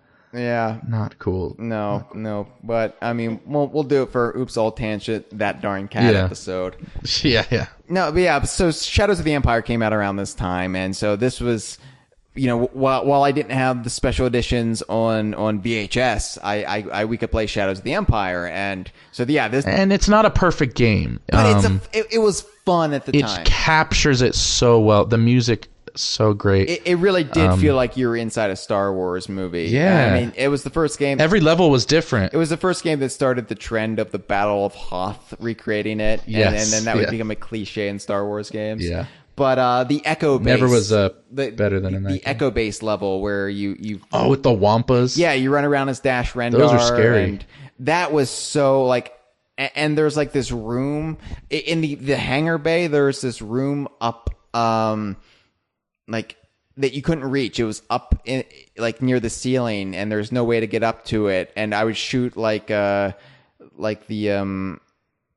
homing missiles or something that you could like see the camera and try to see in there. And it just taunted me. And eventually, I used a Game Shark, and I got the jetpack early, and I flew up there just to see what was in there, and it was nothing. But remember when you had to like fight the Dianoga? Oh yeah. Yeah, I had to use like rockets on that. Yeah, that was a hard time. Shadows of the Empire, and I read the novel after that. I mean that. Yeah.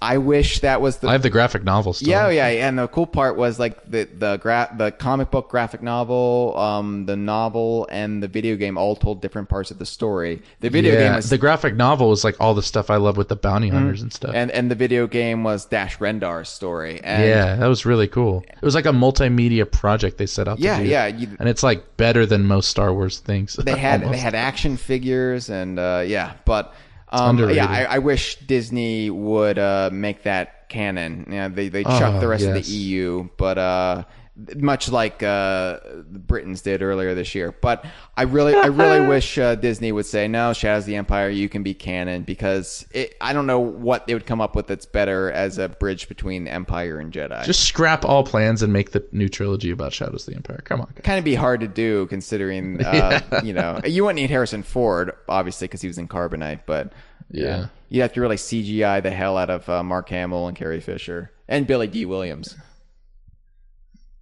We have the technology. We do. Yeah, they did it to Robert Downey Jr. and Michael Douglas in the Marvel movies. Yeah, and Jeff Bridges and Tron. Well, they tried. Hey, that was a resounding success, like the N64. I mean, I would say the Nintendo 64 is slightly more successful than Tron Legacy. I'm kidding. I watched that. We watched that on our honeymoon, by the way, in the Dominican Republic in Spanish. We were watching Tron Legacy, and that's unique. No subtitles, no English subtitles, and first time I had seen it, and I was just like, I'm sure this is more enjoyable this way than it would be with English. Yeah, you couldn't understand what Michael Sheen was saying. I was like, why is David Bowie in this? Is that David Bowie? We had to look it up. I was like, oh, it's Michael Sheen pretending to be David Bowie. Yeah. All right, so it's basically Daft Punk the movie. Not really memorable. Since we're on Star Wars, I see you want to talk about Episode 1 Racer. Hell yeah.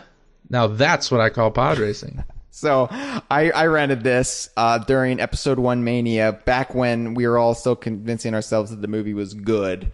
And oh, no, it was good. It was just misunderstood. Misunderstood. I need to see it 4 more times. You guys don't understand Jake Lloyd's range. You got to see Jingle All the Way. He was better in Jingle All the Way than he was Episode 1. Exactly, that's what I'm saying. Like, you could direct an okay performance out of that kid. I feel bad what happened to him. In Episode 1, he just dangled a Turbo Man in front of his face and was like, act. Yeah, I feel bad that Episode 1 led him to live in a dumpster. Yeah, he's having some rough times now, so yeah. It's a shame. But anyway, this game I didn't know existed. It wasn't like one I wanted. I woke up one morning and it was sitting on top of our TV, and I was like, what's this? And they're like, oh yeah, we got some report card in the mail. You did good, so I got you this. And I was like, this exists? And then I checked it out, and I will confidently say that Episode 1 still holds a huge place in my heart, mainly because of its like multimedia releases around it. You know what I mean? Like this game. This game made pod racing like a super cool part of the Star Wars universe, whereas the scene itself sucked. 20 minutes of just the film stopping so George Lucas could get his rocks off. Yeah, that doesn't work so much. But as a game, it's awesome with all the colorful characters. I memorized like sounds they would make when they died and their weird names, and it was just awesome. I can't remember any of the pod racers' names. There's Sebulba, of course. Tinto Pagalies, he rode in that wheel one. There's Mars Guo. He had like a blindfold on. Wasn't there like Ben Quardino or something? Yeah, Ben Quadraneros. He was the little weird Humpty Dumpty guy who malfunctioned at the beginning of the race. Yeah.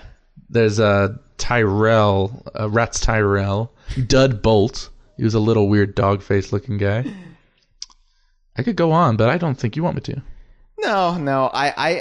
Look, I was super into episode 1. I still have the unopened action figures somewhere in my parents' attic, and I had most of the pod racers. Your regular Plinkett, is it next to a woman tied up or something? Yeah. My mom, my dad is got some issues.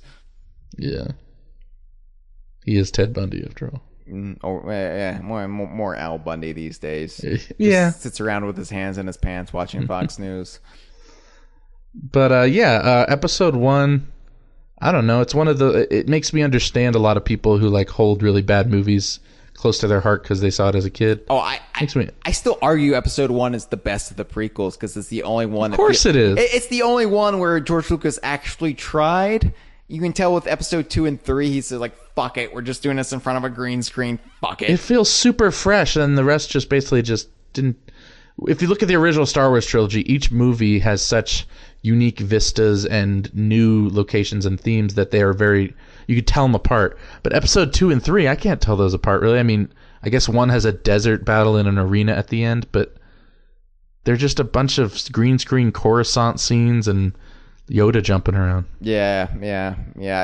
Again, if you've never watched them, if you've been living in a cave, watch the Red Letter Media Plinkett reviews for the prequel. It really gets to the heart of why, especially 2 and 3 are just terrible movies. I don't want to hear people say Revenge of the Sith is the best one. No, it's not. It's terrible. It's the darkest. Yeah, it's just just a bunch of static shots and then an overindulgent lightsaber fight. It's terrible. Okay, so that was our Star Wars tangent for the evening. Let's move on to our Star Trek. Let's talk about Zelda. Why not? Yeah, why not? So I'm not the biggest Zelda fan in the world, obviously. I get discouraged that Nintendo has basically become nothing but Mario, Zelda, Pokemon, and then occasional Animal Crossing game. Then you get discouraged by as in you see the truth? Well, I don't. I like that is the truth. Yeah. I know. But at this point in time, it feels like all their other franchises have withered up or died. Or watch NX come out with a Stanley the Bugman open world game. And I'll be wrong, but look, as of right now, they're sticking to what they know sells. It's hyperbole though, because we do get a Kirby game every so often. We get a Star Fox game, but it feels like a great Kirby game. The past few Kirby games have been great. Yeah. But I feel like if we get a lot of those games, not because they sell huge numbers, but because it has internal support at Nintendo, because the right people like those games. Sakurai. Yeah, and then Miyamoto. And maybe I'm just saying this discouraged that it's been well over 3 years since a Donkey Kong game was announced. But whatever.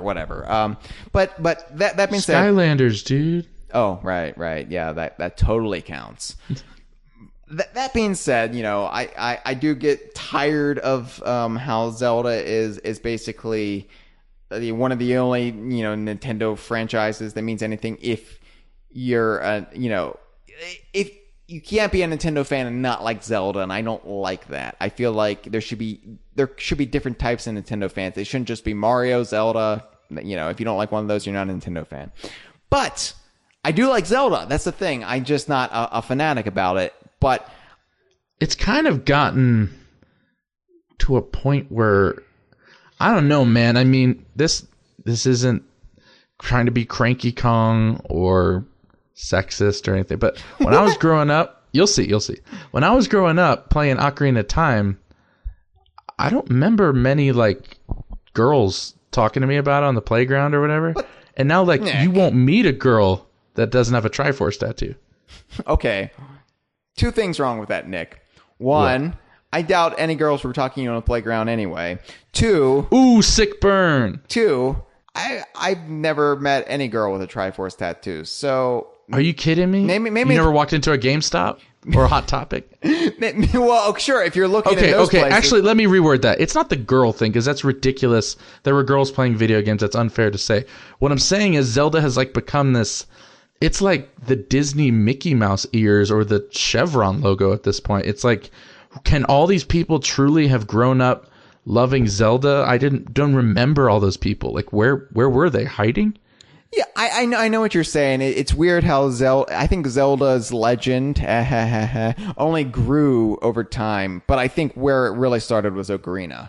I mean, yes. Yeah, and don't misconstrue the thing about the girls. That was probably misguided. We've already established you hate Native Americans and you're sexist. Absolutely. I'm glad I could use this forum to speak my true beliefs on this. But no. But I know what you're saying. Like the NES and it's kind of jaded and immature of me to take that stance. It's more like, I liked this thing and now you can't like it because you're not a true fan. Anybody can like anything they want. I just am curious about this Zelda. Like, it's on bumper stickers. It's everywhere. And it's like, wow, Zelda. The NES original was very popular, but even then it didn't feel like it was on the same level as Mario, which is ridiculous to say because it was part of the Super Mario Brothers Super Show every Friday afternoon. It was, I mean, it was there. It just never felt like it was on the same level, or maybe I was ignorant of it as were you. I don't know, but it feels like it was Ocarina where everybody suddenly started to say, "Oh yeah, Zelda. That's it. That's the classic. That's the best." Yeah, and actually, I'm just as big of a poser as any of them because I didn't play it until Ocarina.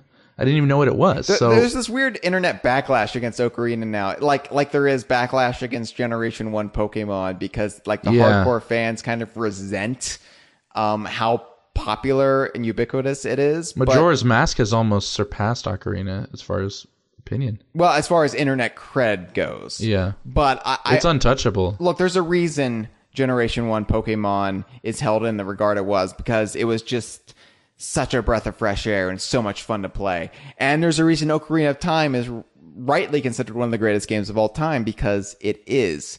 And really, it provided the template for Zelda that we're still following up to today. That's why Breath of the Wild looks so refreshing to me, because it looks like it's actually doing some things a little bit different.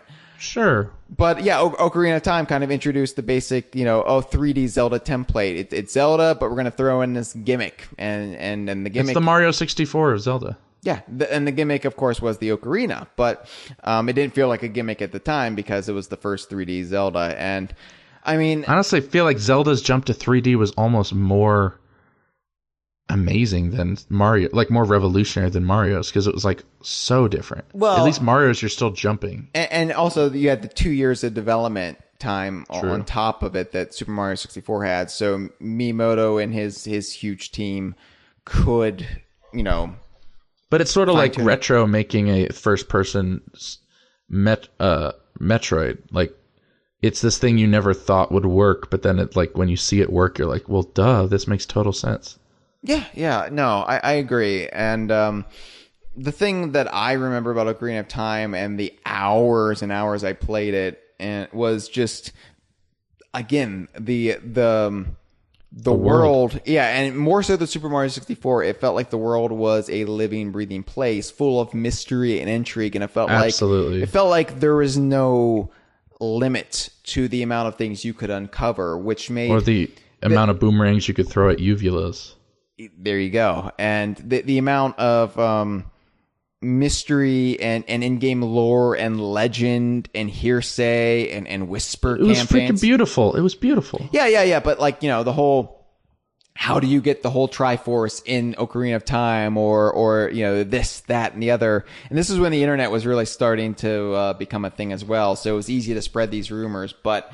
And the whole, like, if you play this song at this location, dude, I'm telling you, dude, this guy comes out and he's got Reggie Fils-Aime's head, and you don't know who that is yet, but just trust me, dude. It's another reason the whole stop and swap thing in Kazooie was, even though it didn't pan out, was so brilliant, because it gave these games an infinite amount of replay value. You just wanted to dick around and see what you could find. And think about Ocarina of Time, though. I talked about how I was a little coward going to the movies when I was a kid. Ocarina of Time. Oh, there's some spooky shit. I mean, both that and obviously Majora's Mask. The whole game is terrifying. Majora's Mask. It's my nightmare. Yeah, it was just there's definitely there's a moodiness to it that you didn't get with Mario. Given how the second game uses the exact same engine and a lot of the same assets, and gameplay-wise, it is more experimental and probably an improvement in a lot of ways. I feel like they're both kind of the two sides of the same coin. I kind of like to think them as one game. Well, one follows, directly after the other. Yeah, one. Exactly. Yeah. Exactly.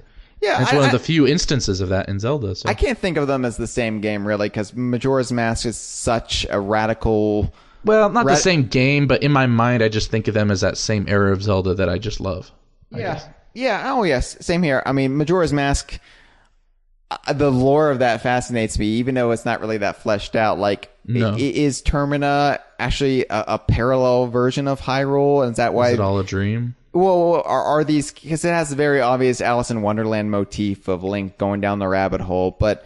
It's also kind of a Wizard of Oz thing because he meets the same people he met in Hyrule, but they're all different people. But he never comments on that. That's what bugs me. Like, it's like, oh, hey, I know you, but you're not that person. He's not one to ever comment on anything. I know, but... No, good point, though. Good point. It just fascinates me. As somebody who likes game lore, what's the deal with Termina? But Majora's Mask, just the mystery of that game is what's so amazing, like you said with Ocarina. But again, Ocarina, I say Ocarina. I'm sorry. Interesting. It's fine. Yeah, no. I think you say Ocarina, I say Ocarina. I think it's because of the vegetable okra.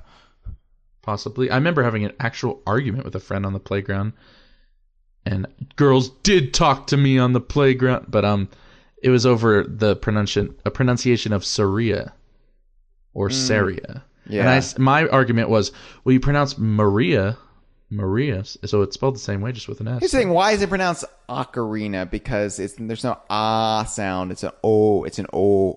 Well, octopus. Fuck you and your valid example. Octorock, motherfucker. Octopus. That's what I'm going to be calling it from now on. Oprah the puss. Okay.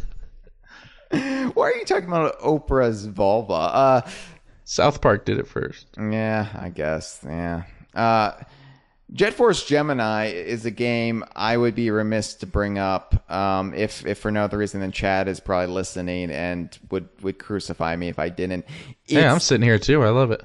Yeah, well, it's a game I couldn't get into, and it's because of the controls. On the original N64, which is why Rare Replay, it's so nice they gave us the modern controls. I will say that I never got very far in it on N64. I definitely didn't beat it, but I still loved it. It was a game. I actually own it, and I own the original N64 game, but I never progressed that far into it. Granted, it came out right before Donkey Kong 64, so I got distracted, but it's a great kind of like offside game of the Rare's catalog. That's just like their take on a sci-fi epic, and it's just really fun. Yeah. Pokemon. Let's talk about Pokemon real quick. All right. I already mentioned Pokemon in this episode numerous times, but obviously by the time we got to 1998, Pokemon Red and Blue were released here in the West, and then Pokemania kind of took over, and so for the rest of the 90s into the rest of the N64's lifespan into the early aughts, Pokemon was Nintendo, and quickly made the leap to the N64 with Pokemon Snap, which I remember fondly, but I also think it's a bit of a joke of a game. I'm going to go on a limb here. Okay. I think Pokemon Snap is the best Pokemon game ever made. Oh, really? Better than the actual Pokemon games? To me personally, because to me, if you're going to have all these colorful Pokemon, cool characters, I like the idea of seeing them from that perspective, running around and living in an actual breathing world. And I love games with a camera mechanic, and I just thought it was really cool. You could beat it pretty quickly, kind of like Star Fox 64, but then you could also like repeat it and like memorize where all the hidden Pokemon were and everything. It's not a perfect game, but to me, that's That's my favorite Pokemon experience. I still play the other, standard games. They're great. That's the whole point of Pokemon. But Pokemon Snap, pretty awesome. I've said before, I want another Pokemon Snap style game, like in the Rare universe. That'd be so cool. Oh yeah, and I honestly would love that. I think with Pokemon Snap, the way I view it is, it feels like a cheap cash-in, but it's a cheap cash-in that was done well, so you can kind of forgive it. And yeah, I mean it was a fun rental for me, but I don't think I would. Oh, I never owned it. I rented it. Yeah. I don't think I've only owned a couple of these so far. It's funny they've never made an actual console traditional Pokemon game for the consoles. Coliseum? Well, I mean, but as far as like Pokemon, like the standard style, red, blue, Oh yeah, not like an RPG, more RPG like. Yeah. I mean, I guess they don't want to take away from their it's game smart. or for their portable. I'm going to say Game Boy, but for their portable games. Although, I mean, it is pocket monsters, so it should be in your pocket. We'll see what the NX brings, because if that really does destroy the console portable divide, then maybe this is a silly point of contention to have, because it could be coming hell or high water. I thought the NX was called the Narwhal. What? Oh, callback. That was a reference. Yes, that was a reference because JFK was killed by a narwhal. Its horn went right through his head. What a sad day. See, I'm slow tonight, Nick, because I haven't done my cocaine. I'm too fast. Like I'm too fast. Okay. All right. I only did Afrin nasal spray at the start of this show, so like Sonic on Coke here. Pokemon Stadium, though. You mentioned Coliseum. Let's talk about Pokemon Stadium, which was the first one for the N64. And this is like, I still think this is a genius concept they had. It is. Yeah, I mean, how exciting was it? You got to see your Pokemon that you collected in Game Boy in 3D, full color, and you got to fight on your TV with them. I loved the whole concept, and it's like, now that we're all on like cloud-based technology, it's boring.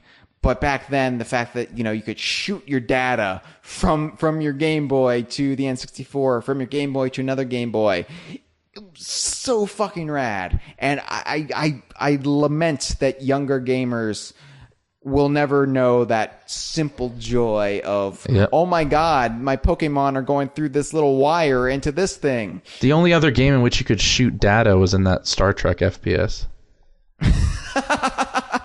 But yeah, it was a cool concept. I never dug the actual battling part that much. Wasn't there like a puzzle mini game in it? Yeah. That later became its own game. I remember just playing those.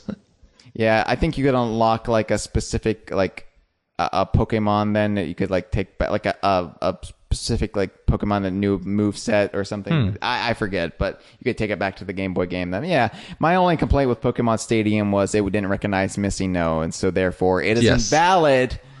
It's non-canon because if you don't include non-canon things, you then become non-canon. Okay, Missing No is in Pokemon. You can get him. He's Pokemon number 0. So do not give me this non-canon bullshit. His name is Missing No, okay? He's in the game. He's a Pokemon. And that one character in Zelda 2's name is Error. Glitches can be canon, okay? I support that. They just need to embrace it. Look, they have an IP they're not using. It's like the entire extended Donkey Kong cast. They're not using this character they essentially own. Where is the Missing No plushie? They could make a Missing No plushie and make billions of dollars. It wouldn't even take, and you just throw cotton at a Velcro board and you got Missing No. All right, so those are the non-DKU games I wanted to bring up, but I think you wanted to bring up some. Yeah, Superman 64. Really? No. Never played it. Me neither. I don't want to. But, well, I'd be foolish not to mention Rayman 2, my favorite game of all time. Never played Rayman 2. That's all right. I'll try not to cry over hearing that. But, I mean, I didn't own GoldenEye, so who am I to talk?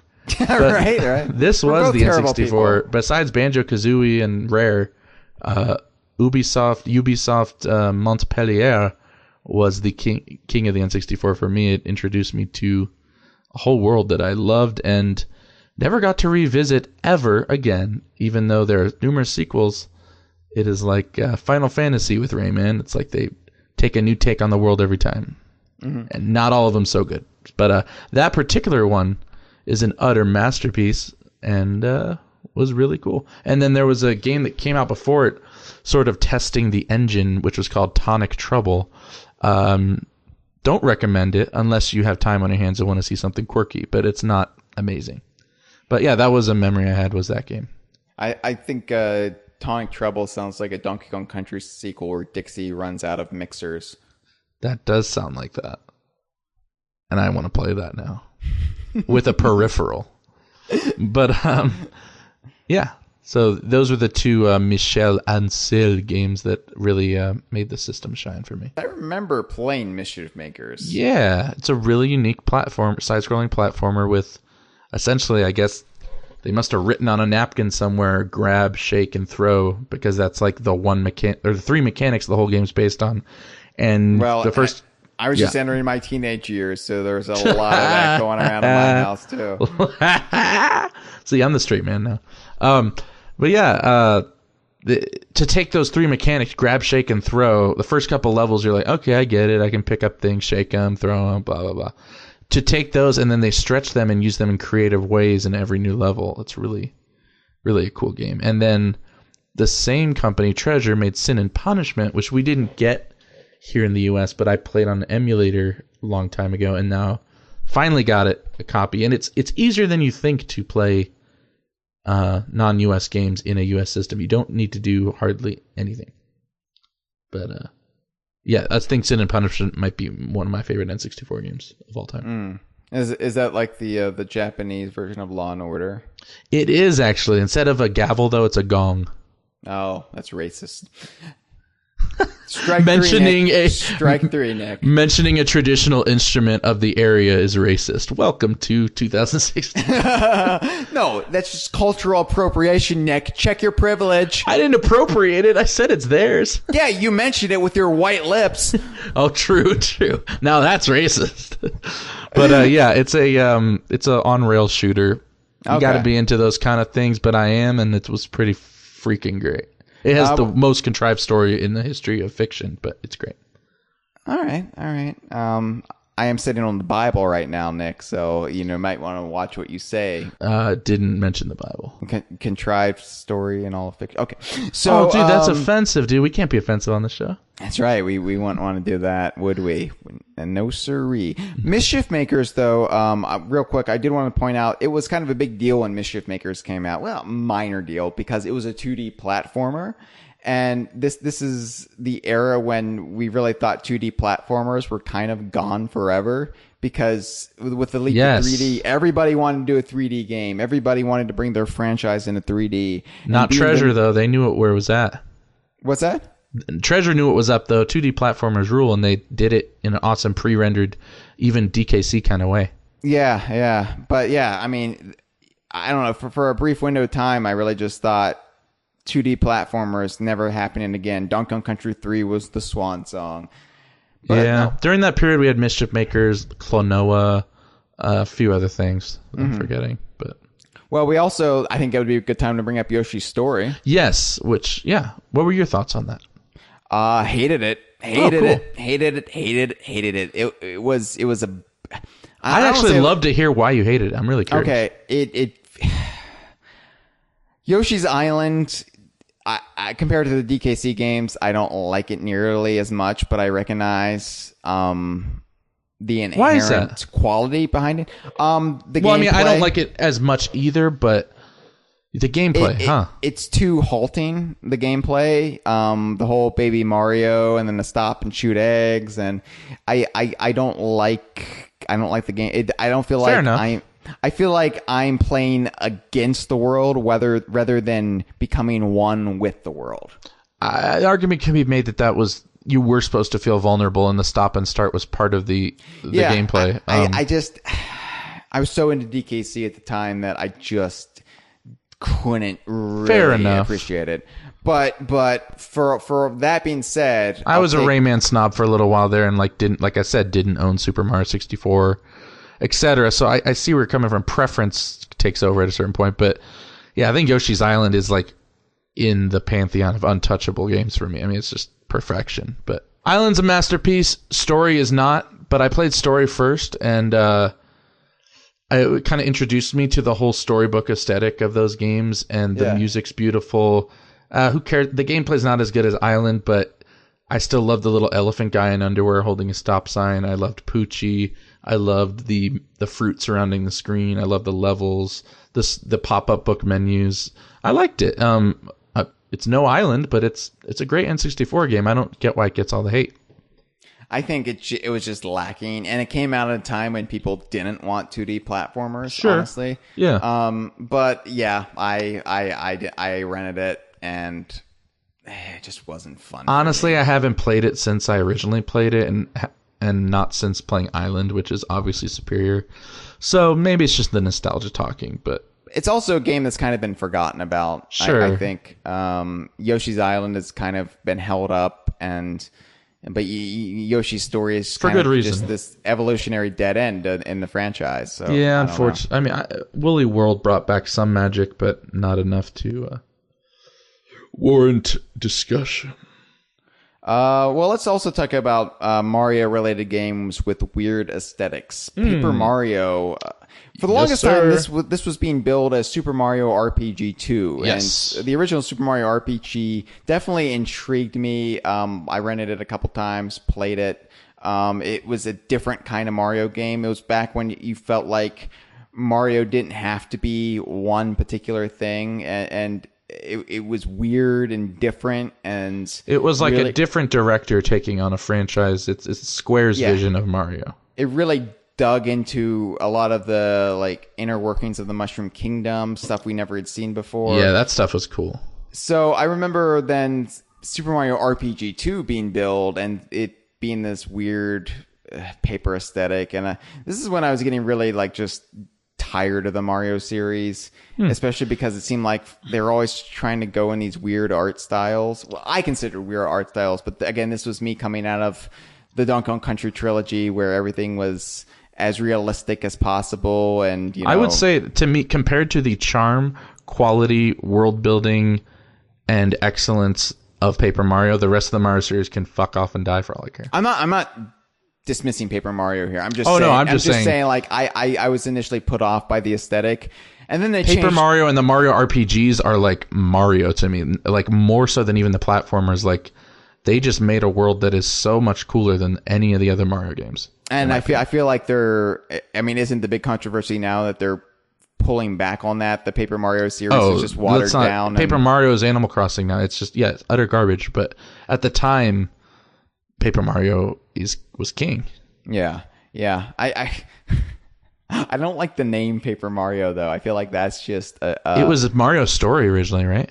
Super Mario RPG 2, and then But then it was Mario's story in Japan, I think, and then called Paper Mario here. Paper Mario is just a shit name. I'm sorry. The paper aesthetic really, in 2, it became what it was about a little bit more, but in 1, it has nothing to do with it being paper. And in fact, the whole series became just the paper thing now, which I don't like. No, especially because now Paper Mario is a different character canonically. That would be like the Donkey Kong Country series being DK sitting at a computer rendering things. right. ACM Donkey Kong. He's a different character than regular Donkey Kong.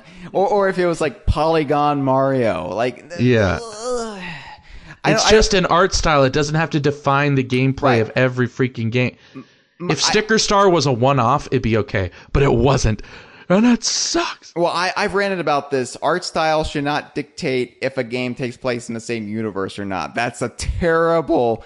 and Paper Jam saying that there's 2 different universe Paper Mario. Why can't they just be different dimensions or something? Right. I always hated on Smash Brothers wish list when people would say, "Oh, I want Paper Mario as a fighter." I'm like, but Paper Mario is in a game. Mario's in a game. But Toon Link. Yeah, well, but that's different because canonically that is a different Link because of the whole generational thing. Yeah, I could see Paper Mario being a different Mario. I just don't want Paper Mario to meet Mario and Luigi. I don't know. I want them to be. It's already happened, though. It's done. That's what I'm saying. it kind of jumped the shark for me. But yeah. Anyway, yeah, but yeah. Paper Mario, the original. Everybody says I need to play it. I'm absolutely. Sorry. I'm sorry I haven't, but you'll love it. Yeah. The second one even better. It's on the Virtual Console, right? Yeah. Okay, maybe that's a worthwhile purchase to make. Star Fox 64. We're a DKU site, and we obviously have a very narrow focus on what Star Fox games we talk about. But Star Fox 64, the site does, yeah. Yeah, Star Fox 64. Definitely, you really don't understand too much about what Star Fox is without Star Fox 64. And Star Fox 64 is kind of the perfect N64 game. It's not my favorite, but it's perfect. It's what the system was all about. I wouldn't say it's the perfect N64 game. A lack of save feature. You don't need a save. It's so short. You don't need that. Yeah, it's an arcade game. You're supposed to play it over and over. You're supposed to die, get frustrated, memorize levels. It's a shooter. The thing is, perfect. Star Fox Assault was a lot more linear than Star Fox 64, but it was also super long, so it did have a save feature, which I'm very, very thankful about. A totally different take on the series, yeah. So anyway, Star Fox 64, I played this game to death, and this game came out with the Rumble Pack. Yes. And this was a huge big ass deal. box. Yeah, this was a huge deal. Your controller actually vibrates. Lordy Lou. My Rumble Pack got defective at sometimes. It stopped working occasionally. That's a shame. I remember using it with Diddy Kong Racing 2, and sometimes Diddy Kong Racing wouldn't recognize it. And I'm like... I don't remember using it on that many games besides Star Fox. Oh, I used it a whole lot the first half year I had it, and then I was like, I'm tired of this. That's crazy how that was such a cool thing. Like, somebody was probably working on the controller's innards at one point, and it rumbled a little bit. He's like, whoa, we can make these move? Let's just make that a peripheral. It's so funny how now it's just a given, in controllers. But, back then it was just this huge feature that, it's pretty pointless. Yeah. But, and it didn't work right, for me at least most of the time. But, I mean, it was the first step towards something that's now just built into most controllers, and it's commonplace. But yeah, Star Fox 64 was a lot of fun. The voice acting, I think, is what makes that game. It's of course just the right mixture of cheesy and over the top, and you play it so many times that those lines, whether they're annoying memes now or not, they get ingrained in your mind. They're just so classic. There's a reason they're annoying memes. It's because they're good, they're memorable. But again, I lament that the funniest lines aren't memes. Mostly the shit Pigma says about, your daddy dying dark shit real good or whatever. Yeah. I don't know. Is there or really the lines bring into question the existence of Einstein in the Star Fox universe. There you go. Which they changed in the 3DS version, which fuck you, Nintendo. You annoying little flies. You can't change canon. You can't erase Star Fox 64 with the remake or another remake. So it's just stop. Star Fox 64. It's a game that I think was just right in all the right ways. That unfortunately Star Fox fans, the hardcore ones who aren't after Dinosaur Planet shit like we are. Star Fox fans just cannot be satisfied with anything. Yeah, all those fans with bogies on their rear need to just drop altitude. And the thing is, I think Star Fox Assault is a superior game, but I know I'm in a minority. Yeah. No, that's cool. I mean, you don't like Animal Crossing. You love the Ultra 64. You love the Virtual Boy. You're regular James Dean. In that I'm going to die in a car. And you have no cause. Shot by a narwhal, or whatever we've established. I don't get it because he's still alive, but yeah, let's move on. James Dean? Yeah. The porn star? Yeah. Yeah, obviously. Yeah, obviously. Yeah, I mean, he does a whole lot of shooting himself, but... Oh, yeah. All right, well, that's all the non-DKU games I want to talk about, and I think it would be silly to really go in depth with the DKU games, considering that's the point of topic every week here on the show. But I do want to... Any honorable mentions for non-DKU? I that mean, don't quite make the list, but that are still kind of like stuck in your head. there's a game called Body Harvest. Yeah, with the big old mantis on the front. Yeah, it was never played terrible. Yeah. What about Chameleon Twist? You ever played those? There was 2 of them. I don't remember. It was like the proto ukulele. I might have played it. I mean, it rings a bell, but... It had a cool mechanic where you basically used your tongue for everything. Kind of like in my normal life. Kind of like in a James Dean movie. Yeah. What other ones were there? Clay Fighter, 63 and 1/3. I never had that one. I love the series, though. I played on Genesis.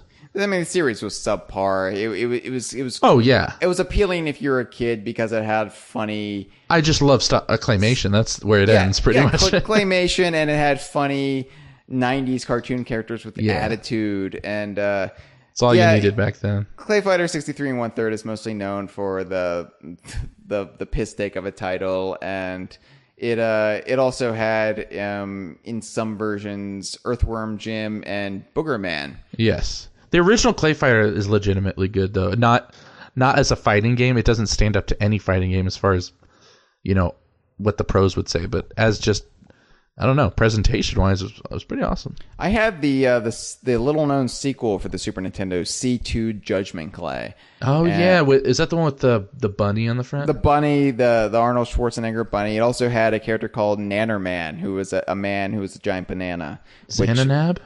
Prototype of Xananab. Wow. I can't. Yeah, I think those are the only ones that are really coming to mind. There was this awful Cruising USA. Oh, Cruising yeah. USA. One of the earliest ones was a racing game, and I think I rented that with Super Mario 64, but it was just subpar arcade racing. Well, we can't not talk about Quest 64. Best RPG on the system. I've never played it. Me neither. No. I just know the tagline was "Walk tall and carry a big stick." What? I don't know. Because the guy had a stick or something. I don't know. It was trying to be an RPG in a system that had no RPGs. Besides Paper Mario. There really was, especially coming after the Super Nintendo, there really were. Yeah, what a disappointment for RPG fans. Now, I assume there were in Japan, right? I mean, I'm not an expert. Maybe. There was Mother 3. That wasn't an N64 game. Yeah, it was going to be an N64 game. It was going to be one, but it wasn't. Yeah, that's true. But yeah, interesting. Well. I mean, Harvest Moon, you could maybe stretch and say is one. Yeah, I guess RPG fans were so desperate for an RPG that they're like, oh, Harvest Moon. Yeah. Farming simulator. Yeah. I'm going to get married. Oh, I like how you say that in such an off-putting way, Nick. Yeah, so I'm going to get married to my cow. Mm-hmm. So let's talk about the DKU games real quick. The big ones. I'm not going to be talking about Mario Party 3, but Mario Kart 64, the first one. The first appearance of Donkey Kong on the Nintendo 64. Chihuahua, Chihuahua, Chew. That is the best rendition of his vocals in that game. That's how me and my friends say it. Say it again for me. Chihuahua, Chihuahua, Chew. Chihuahua, Chihuahua, Chew. AKA Chihuahua, Chihuahua, Chew. I like how Rare recreated that for Conga in Banjo-Kazooie. Yeah, that's pretty awesome.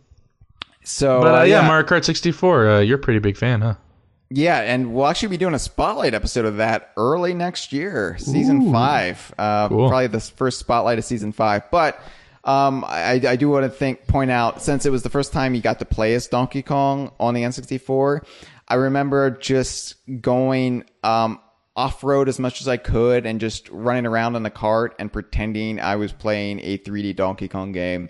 And I did that in front of Peach's Castle when you could go off road in Royal Raceway and essentially the outer training area in Super Mario 64. There are two things that connect with that game. One is, and we're both sharing rather unorthodox takes on things, but that's fun. I don't apologize to our Greek Orthodox listeners. Yes, I apologize. I don't like racing in that game.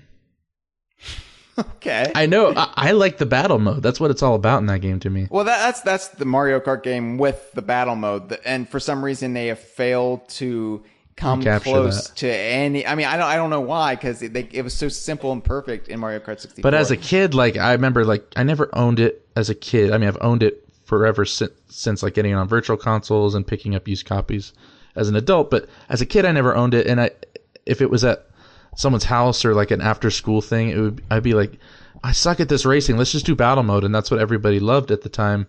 And Block then, like, for it, man. Block for it. Block for it. And then in my college years, I connect it with Mario Kart. What is it? DUI? Do you know about that?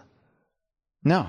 You hold a beer in the same hand as the control. You have to hold a beer and use the control at the same time, and you can't finish the race until you've finished your beer.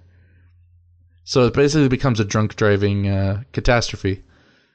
Nice. And that's one of the things I connect with that game. It makes it more fun to me. But it's not my favorite Mario Kart. I know it's a lot of people love it. I also don't like the sprites and everything. Oh, see, I like that weird. I love sprites too, which is weird. I just don't like the combination in that game. I don't know why. I like it because it gives it this otherworldly, almost timeless feel to it. It's certainly classic at this point, but it's just weird. And plus, Rare made the Donkey Kong model in that game, and how could you not love that? Well, I do love that. Donkey Kong looks perfect in that game because Rare made him, and I love it. A game Donkey Kong does not look perfect in is the original Super Smash Brothers, where he looks like a triangle-headed monstrosity. He looks like Dan Aykroyd from Coneheads after being in a train accident. That's really offensive to victims of train accidents, Hyle. Come on. And Dan Aykroyd. No, not offensive to him. Okay. He's off drinking from some like skull-shaped bottle of vodka or something. Hey, it grants you the wisdom of the Mesoamerican tribes who gave us those crystal skulls. Apparently not so enough. He could put not vodka enough wisdom. in them. Not enough wisdom to do a cameo in the newest Ghostbusters. Oh. To not do a cameo, I mean. But not do a cameo, yeah. Yeah, I think he got a financial windfall from that movie though. So he played the good soldier for a while, and it's like, yeah. To me, it just spells nothing but trouble.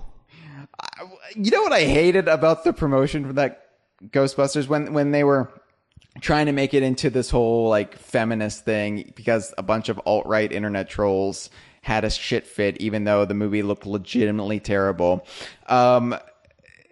Like they used like these quotes from Dan Aykroyd where he was like, the women who star in his movie are funny and fearless. I'm like, what do you mean fearless? Because like, why is that the go-to quote? Why are because they're in a Ghostbusters remake? Well, because they're being judged for doing so, I guess, constantly online. I don't know.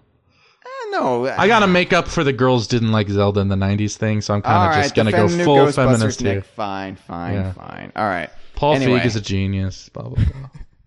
Super Smash Brothers. I don't know, man. This game was pretty cool when it came out, but it was such a toss-off. I don't know if most people like remember. It was just basically, which is crazy. It was like a nothing game when it came out, and it was only like if you really followed the news. And most people like remember that classic commercial of the costume Nintendo characters kicking each other's asses. But of course. It's just funny how simplistic the original Smash Brothers was, and it just came and it was like, oh my god, Donkey Kong and Link and Pikachu all in the same game. I gotta say though, like I know we're all anti-Sakurai, but I mean his forte, or is it fort, is simplicity. Will Forte.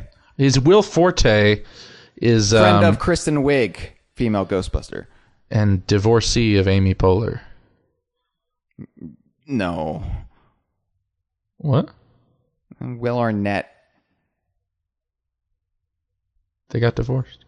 I'm so sorry to break it to you. Also Brangelina. No. You know what I heard?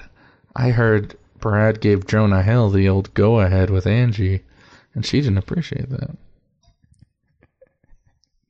What? She did not want to die on that hill. But anyway, I don't know, man. I'm just trying to fill dead air. That's such a laborious setup to that tortured pun. But I applaud you, and you know what? I'm giving you your beauty pageant crown. Yes, thank you. I'm a regular honey boo boo. But you put on any more weight and you'll be a Mama June. Oh, I'm Mama July at this point. But episode title, by the way, Mama July. Oh wait, we name our titles after what we actually talk about. I forgot. Why do we do that? We really shouldn't. Yeah, we should. That's foolish. What were we talking about? Oh, Mario Kart 64. No, Super Smash Brothers. Oh, Super Smash Brothers. You ignorant slut. Hey. Another Dan Aykroyd quote there for you. These are fearless, ignorant sluts. They've had their fair share of experience with slime. But I was saying Sakurai's simplicity is like his thing. Like he makes really streamlined games with really, I mean the menu in the newest Smash Brothers sucks, but his menus even are like works of art up until that point. And I don't know. Well, Smash Brothers was such a simple concept, and it was such a refreshing antidote to the button mashing combo fighting games that, I mean, I'm not dissing the first Smash Brothers, and I did say dissing. That's right. That's who I am. But I honestly, like the Legend of Smash Brothers all stems, I think, from Melee. I mean, and talk about like cool like outside of the game talk and stuff. Like I remember, well, I mean, I guess it was sort of a given everyone knew, but I remember people being like, "Dude, there's a way to fight Master Hands like Crazy Cousin. He's all left-handed and disjointed." Yeah. Okay. I thought you would enjoy that anecdote because it built upon the mystery theme. Yeah. Well, was Crazy Hand wasn't in the original Smash Brothers? No, I'm talking about Melee. Oh, okay. Gotcha. It's late. I was confused there because I was like, I don't remember Crazy Hand in Super Smash Brothers. Nope. Is the early onset Alzheimer's really becoming that bad? Possibly. No, Smash Brothers just felt more like a real weird novelty in a year where Nintendo was just making like all these party games with Mario and Donkey Kong, like Mario Party, Mario Golf, and it just Smash Brothers was kind of there in the middle, and who knew it would become like the game that all Nintendo games would revolve around in just one or two generations. If it was named after what it is, it would just be called Smack Your Opponent Off the Screen. I do remember being slightly bitter that Diddy wasn't in it, but Pokemon got two characters. Well, you default to bitter, so. That's true. That's who I am. Yeah. So anyway, Diddy Kong Racing, is there really anything we have to... I mean, Diddy Kong Racing, it like immediately blew Mario Kart out. Glorified tech demo. Oh yeah, it was good. Yeah. I mean, I love Diddy Kong Racing, and it made me realize how broken the AI in Mario Kart really was. Yeah. But I'll save it for the Diddy Kong Racing Spotlight episode also in season 5. Mario Kart even borrowed things from Diddy Kong Racing, which is interesting. Yeah, they kind of have over the years. Banjo-Kazooie and Banjo-Tooie. You Boom! want to talk about... Yeah, I mean, the N64 3D game. Really? I mean, I said that about Rayman 2 and Star Fox already, so I'm sort of going back on stuff. But I mean, when I think of N64, if I have to defend it in conversation, I will jump to Banjo-Kazooie. I will argue that 3 games define the N64. Go for it. Ocarina of Time, GoldenEye, Banjo-Kazooie. I wouldn't disagree. I don't know if everyone agrees, but I wouldn't disagree. Super Mario 64, obviously. These are all important games we mentioned on this episode, or games that just hold a special place in our hearts. But Banjo-Kazooie, it's the quintessential 3D platforming, and it's platforming perfected. Yep. Banjo-Tooie, I would argue, is a better game, but it's also a harder game to get into. It's not the simplified beauty of the first one, but it's the most ambitious, and it's amazing. You have to play Banjo-Kazooie before you pick up Banjo-Tooie. Yes, you'll appreciate Banjo-Tooie so much more. And we've talked about Banjo-Kazooie ad nauseum on the show. We will continue to do so until the heat death of the universe or DK Vine goes defunct, whichever comes first. But even as the guy who rails against the machine and says Rayman 2 is his favorite game of all time, I will still say Banjo-Kazooie defines the N64, probably the essential N64 game to me. And again, you want to talk about lore and mysteries and rumors. Yeah. Banjo-Kazooie with that fucking ice key with the Shark Bay Island.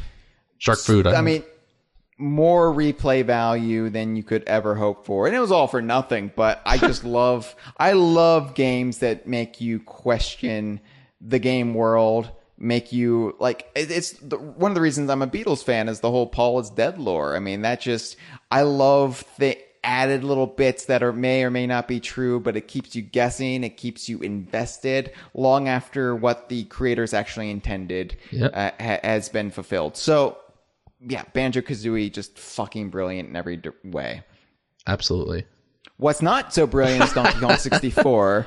It is worthwhile to mention because it is the game I was waiting for 3 years from the N64's launch. And, it's still sort of a classic N64 game. That yellow cartridge, you can't not think of it. There's a lot to like about Donkey. Like you said before, there's a lot of good stuff in Donkey Kong 64. It just never comes together as a cohesively good game. It's like the Hobbit movies. I want there to be an edit where it like makes it into one good game, or one good movie, and gets rid of all the stupid fluff.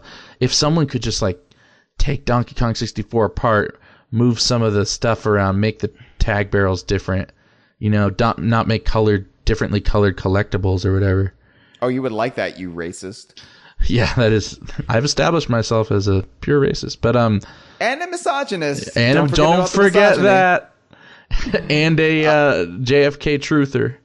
But Oh, I mean, I'm still a little bit of a JFK truther just because it's fun and nobody's really getting hurt at this point. It's not like 9/11 conspiracy theories where, come on. I mean, Jello Biafra's getting hurt, but yeah. But Donkey Kong 64, the hallways, get rid of them. Tiny, get rid of her. Again, it's like Star Wars prequels, just a lot of walking in hallways. Yes, you're right. No, I mean, yeah, look, Donkey Kong Country Returns is the Force Awakens, and DK64 is the prequels. I guess Tropical Freeze will be episode 8. Let's hope. And again, let me just say, I do defend the Hobbit trilogy. Fair enough. Think they're quite enjoyable, but you have to watch them in the right mindset. They're not the masterpieces that the Lord of the Rings trilogy are. Yeah, don't get me started on them. I mean, they're not the train wrecks that the prequels are. What they are, they are my prequels essentially for Lord of the Rings. They are video game walkthroughs. Watching them on YouTube. That is essentially what they are because they're just that's not linear cool. events. No, they're linear events. One set piece happens after another. I'm okay with that though. Anyway. I'm more or less okay with like Orlando Bloom being in it, the female elf character, Kate from Lost. The CGI guy on the boar because Billy Connolly was sick that day or off molesting some child in Alaska. There's just a lot of things wrong with that movie. Thank you for the X-Files reference. You're welcome. The third Hobbit movie is just utter gutter trash. I don't know. I don't know what it is. Maybe it's because there's moments of beauty in it, though. That's what I want to shave away everything else. Martin Freeman, right? Yeah. He's perfect. The dwarves are great. Everything's fine. It's just. I mean, see, I can give the movies a pass because they're well acted. Yeah. And there's a lot to like. I can overlook the fluff because they're good movies to fall asleep to. Sure. It's like comfort food. But as when compared to Lord of the, it's just unfair because it's a follow up to Lord of the Rings, and and it's a children's book being made into 3 long ass movies. It's just not the proper approach. Yeah. But that's just me, and that's in a lot of ways. Donkey Kong 64 is the same way. Yeah. The only difference is you actually have to control the characters, and you have to keep track of Feely, Keely, Beely, Neely, Reely, Lily. I know. Switching out those tag barrels and getting all the dwarves, man. That just takes forever. Look at Bomber. He loves barrels in the second movie. But there's a lot to like about Donkey Kong 64. Obviously, sure. I'm a big fan of the characters, the music, the ambiance, the animation, everything but the game itself. Yes, I keep booting it up on the virtual console when I have like my Wii U controller in bed with me or something, and I'm like, you know what? It's not perfect, but there's enough to enjoy. And then I realize I'm still on Angry Aztec running around as Diddy, not knowing what the fuck to do in hallways, and I turn it off. Yeah, it's just a shame. Yeah, it's a game you can play once, maybe twice, and then 3 times never really want to play it again. Yeah. And then, of course, the last big classic N64 The court game, jester amongst knights. Conker's Bad Fur Day, which I don't even really consider part of the classic N64 lineup. It's really because it came so late.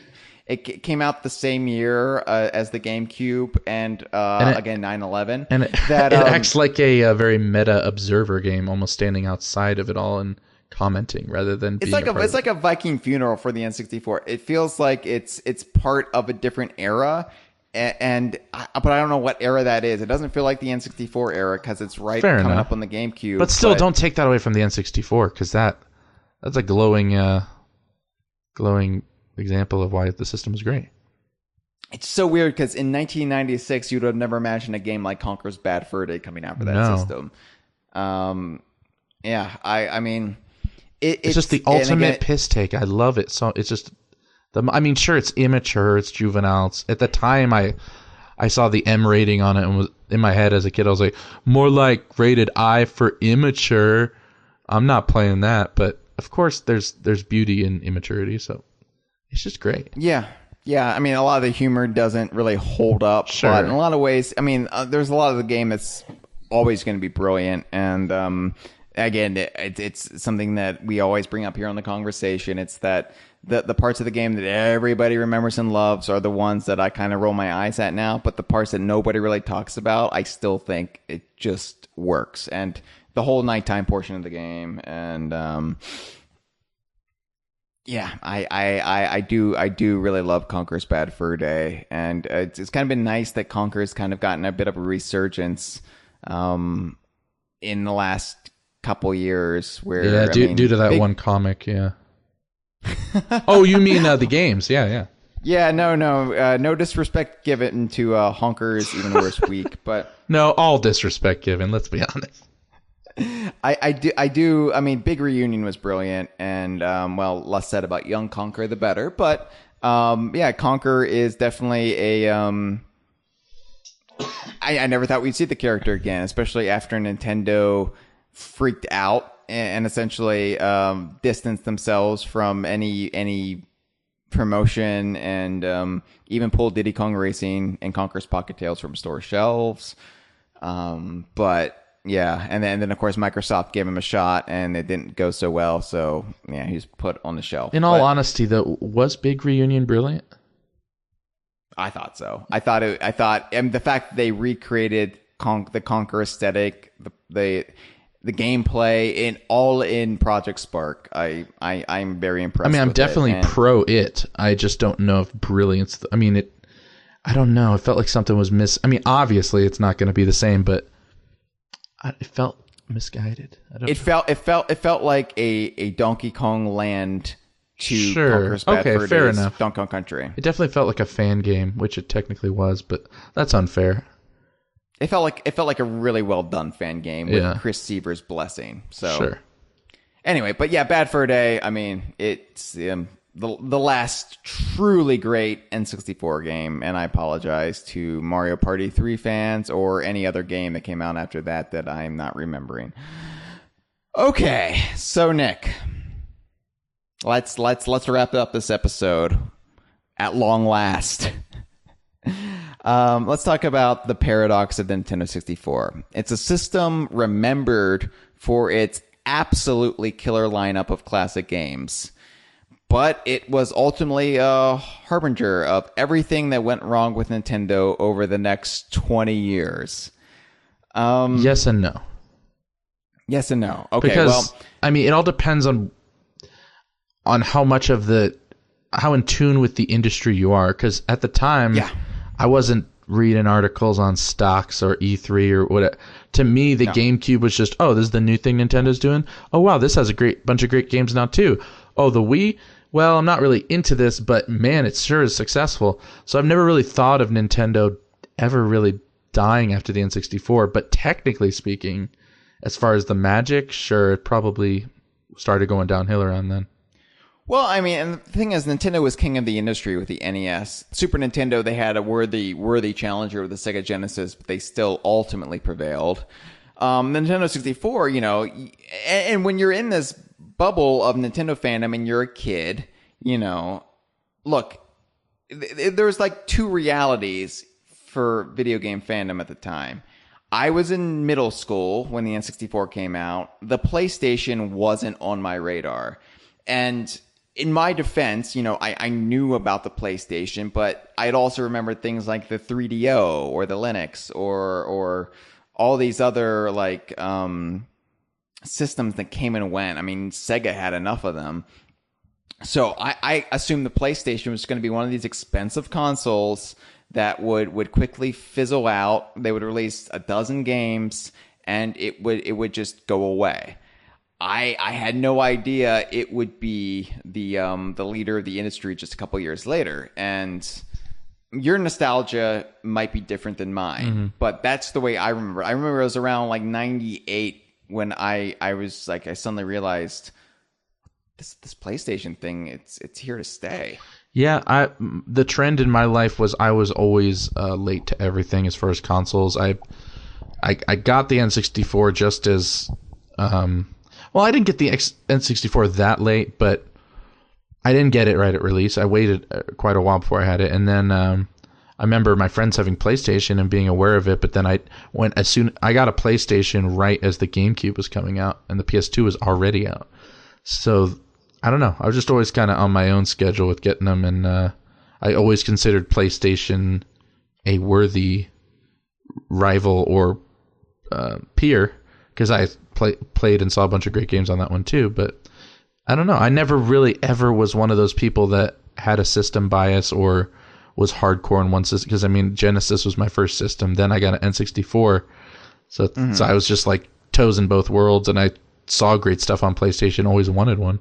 So I'm just sort of a video game guy overall. So right, and I just remember being at that age, you could really only justify the purchase of one console. Yeah, exactly. And so you kind of had to pick and choose. And if you were brought up on one particular company, Nintendo in this case, all your favorite games, characters, everything would be exclusive to that, so you had to kind of stick with it. Yeah, and I had more of a mixed race thing going on. Oh, okay. Now you're trying to walk everything back that you've said. Yeah, all the heinous things. Kellyanne Conway has come in to manage Nick Prol and try to tame him. But I know at 3 a.m. you're going to wake up and you're going to start tweeting really offensive shit. Yeah, I mean, my stuff was way more heinous than any Holocaust jokes even Chad had made. Oh, okay. Well, fair enough. that was a long time ago, Nick. I'm still feeling the groove of the show. I'm still feeling the groove. But yeah, I was a happy, progressive, mixed race family when it came to my consoles, and I had one foot in Sega, one foot in Nintendo, one foot on a Neo Geo Pocket Color. Yeah, I mean, and I'm glad you had so many experiences being born with three legs. Yes, it was hard. Because I'm sure you were ostracized by fellow children. Yeah, so I wasn't allowed to escape. I wasn't allowed to do the three-legged race because I was disqualified as cheating. But Nintendo obviously they went with cartridges for the Nintendo 64, which at the time I didn't see it as a big deal because that was what I was used to. That's what video games came on, cartridges. Unless you were some weirdo like the Sega CD, they were the outlier in '96. The PlayStation, the Sega Saturn, and eventually the Dreamcast. Yeah. I mean, nowadays, with access to the internet and I want to know about all systems and get all the good ones and all that stuff. But at the time, really, it just was all about what you were exposed to. So it was kind of completely random for me. It wasn't I have an N64, so I'm going to follow Nintendo. I mean, I do that now, but I guess at the time I didn't. So it was just sort of... Yeah.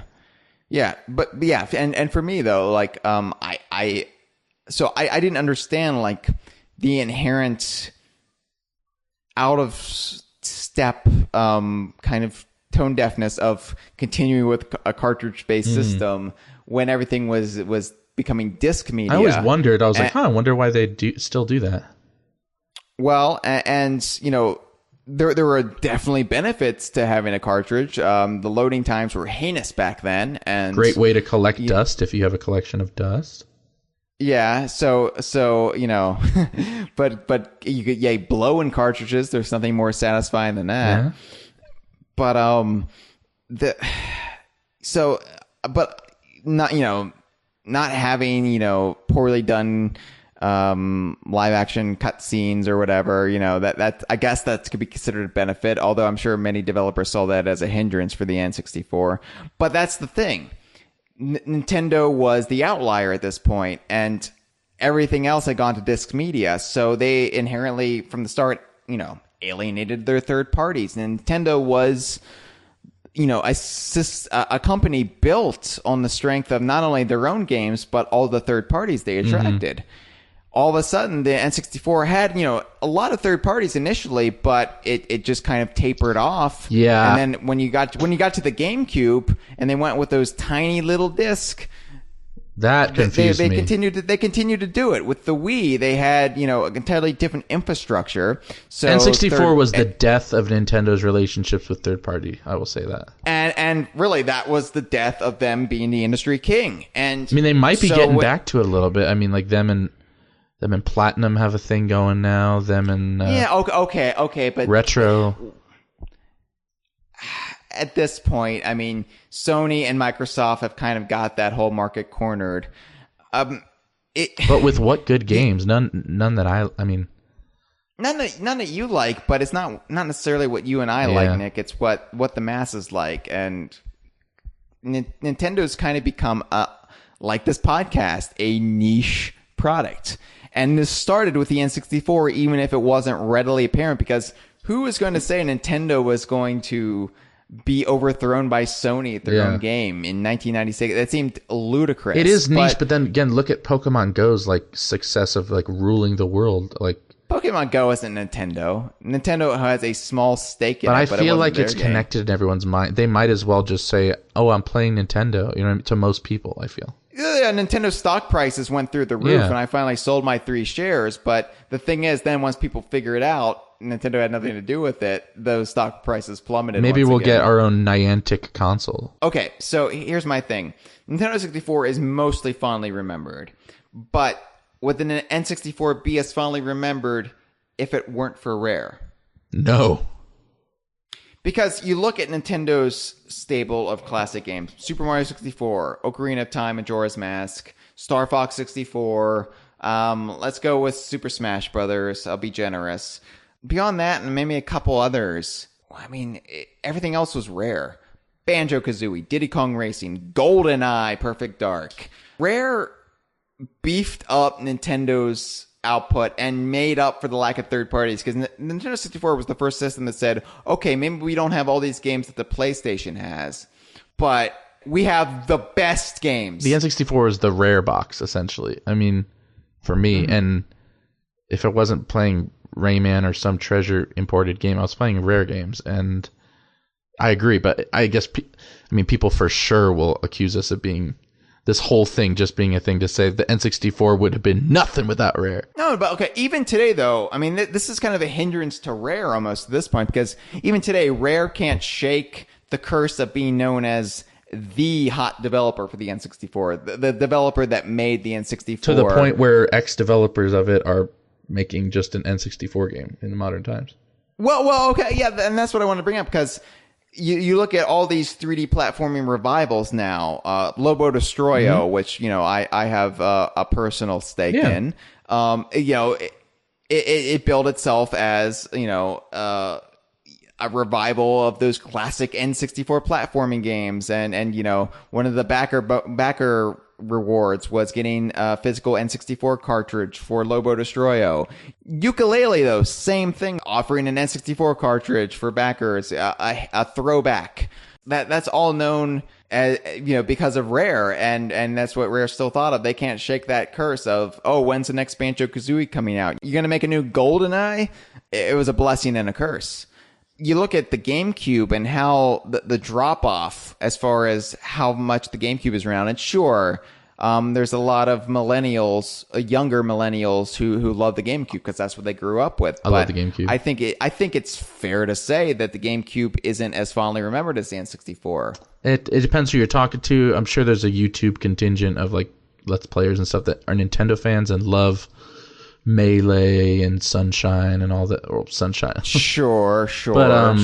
But maybe as a whole, certainly the kids I knew, it was Xbox or nothing, and they're like, really? GameCube's a kiddie system. Yeah. Nintendo didn't want to buy Rare in 2002, and they went with Microsoft. And you look at all the games that could have, I think, beefed up the GameCube much the same way Rare beefed up the N64 and made it a classic despite itself.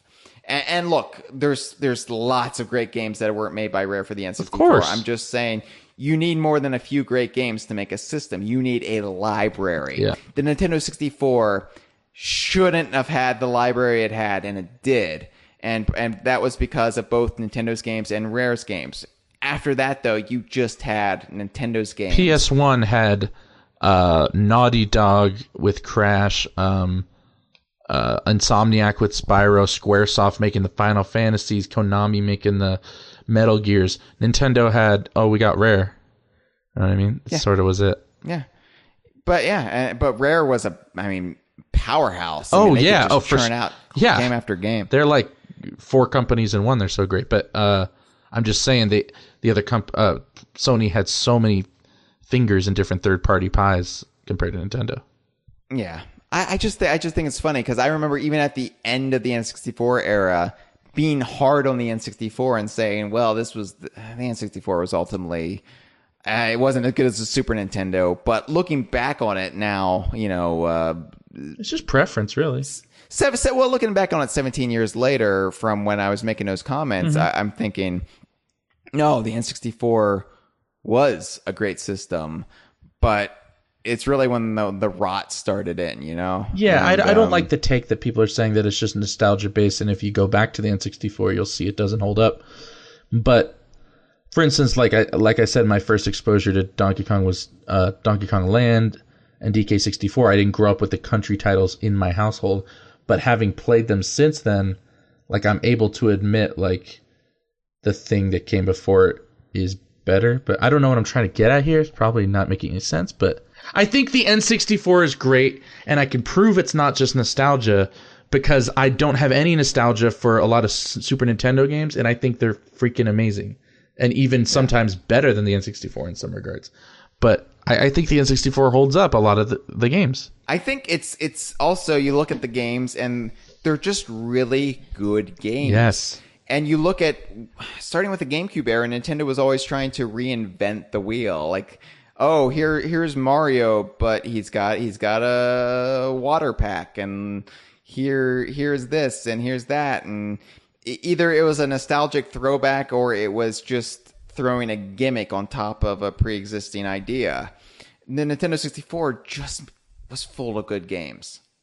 And I don't know, I feel like Nintendo, the success of the Wii was also ultimately a hindrance for them because they were just chasing this idea, that, motion control, that's going to be the future of gaming. We're going to get grandma to play video games, and we're going to expand into this market. Nintendo's experimentation has always been their strong suit and their flaw. It's just... Yeah, exactly. Yeah. When really, honestly, their strong suit, though, is making great games. Badass games. Yeah. And they lose sight of that because... It's unfortunate. Yeah. And I think the Nintendo 64, 20 years on, I kind of want to get back to that era where I want the NX. We're on the verge of this new Nintendo system that's going to be announced potentially any week now, according to all the newspapers, all the trades, magazines, and I want the NX beyond any gimmickry, anything that tries to set it apart from the PlayStation and the Xbox. I want a system that's just full of good games again. So I guess if the GameCube or the Dolphin was not a success, then maybe you could say the N64 or Porpoise was not a success, but to us it was because it had great games, and we want another monstrous system with just great games. So let's hope the NX is a giant, bloating, diabetic elephant seal. Hasn't the Kennedy family suffered enough? This has been a File 2 production. Que rico.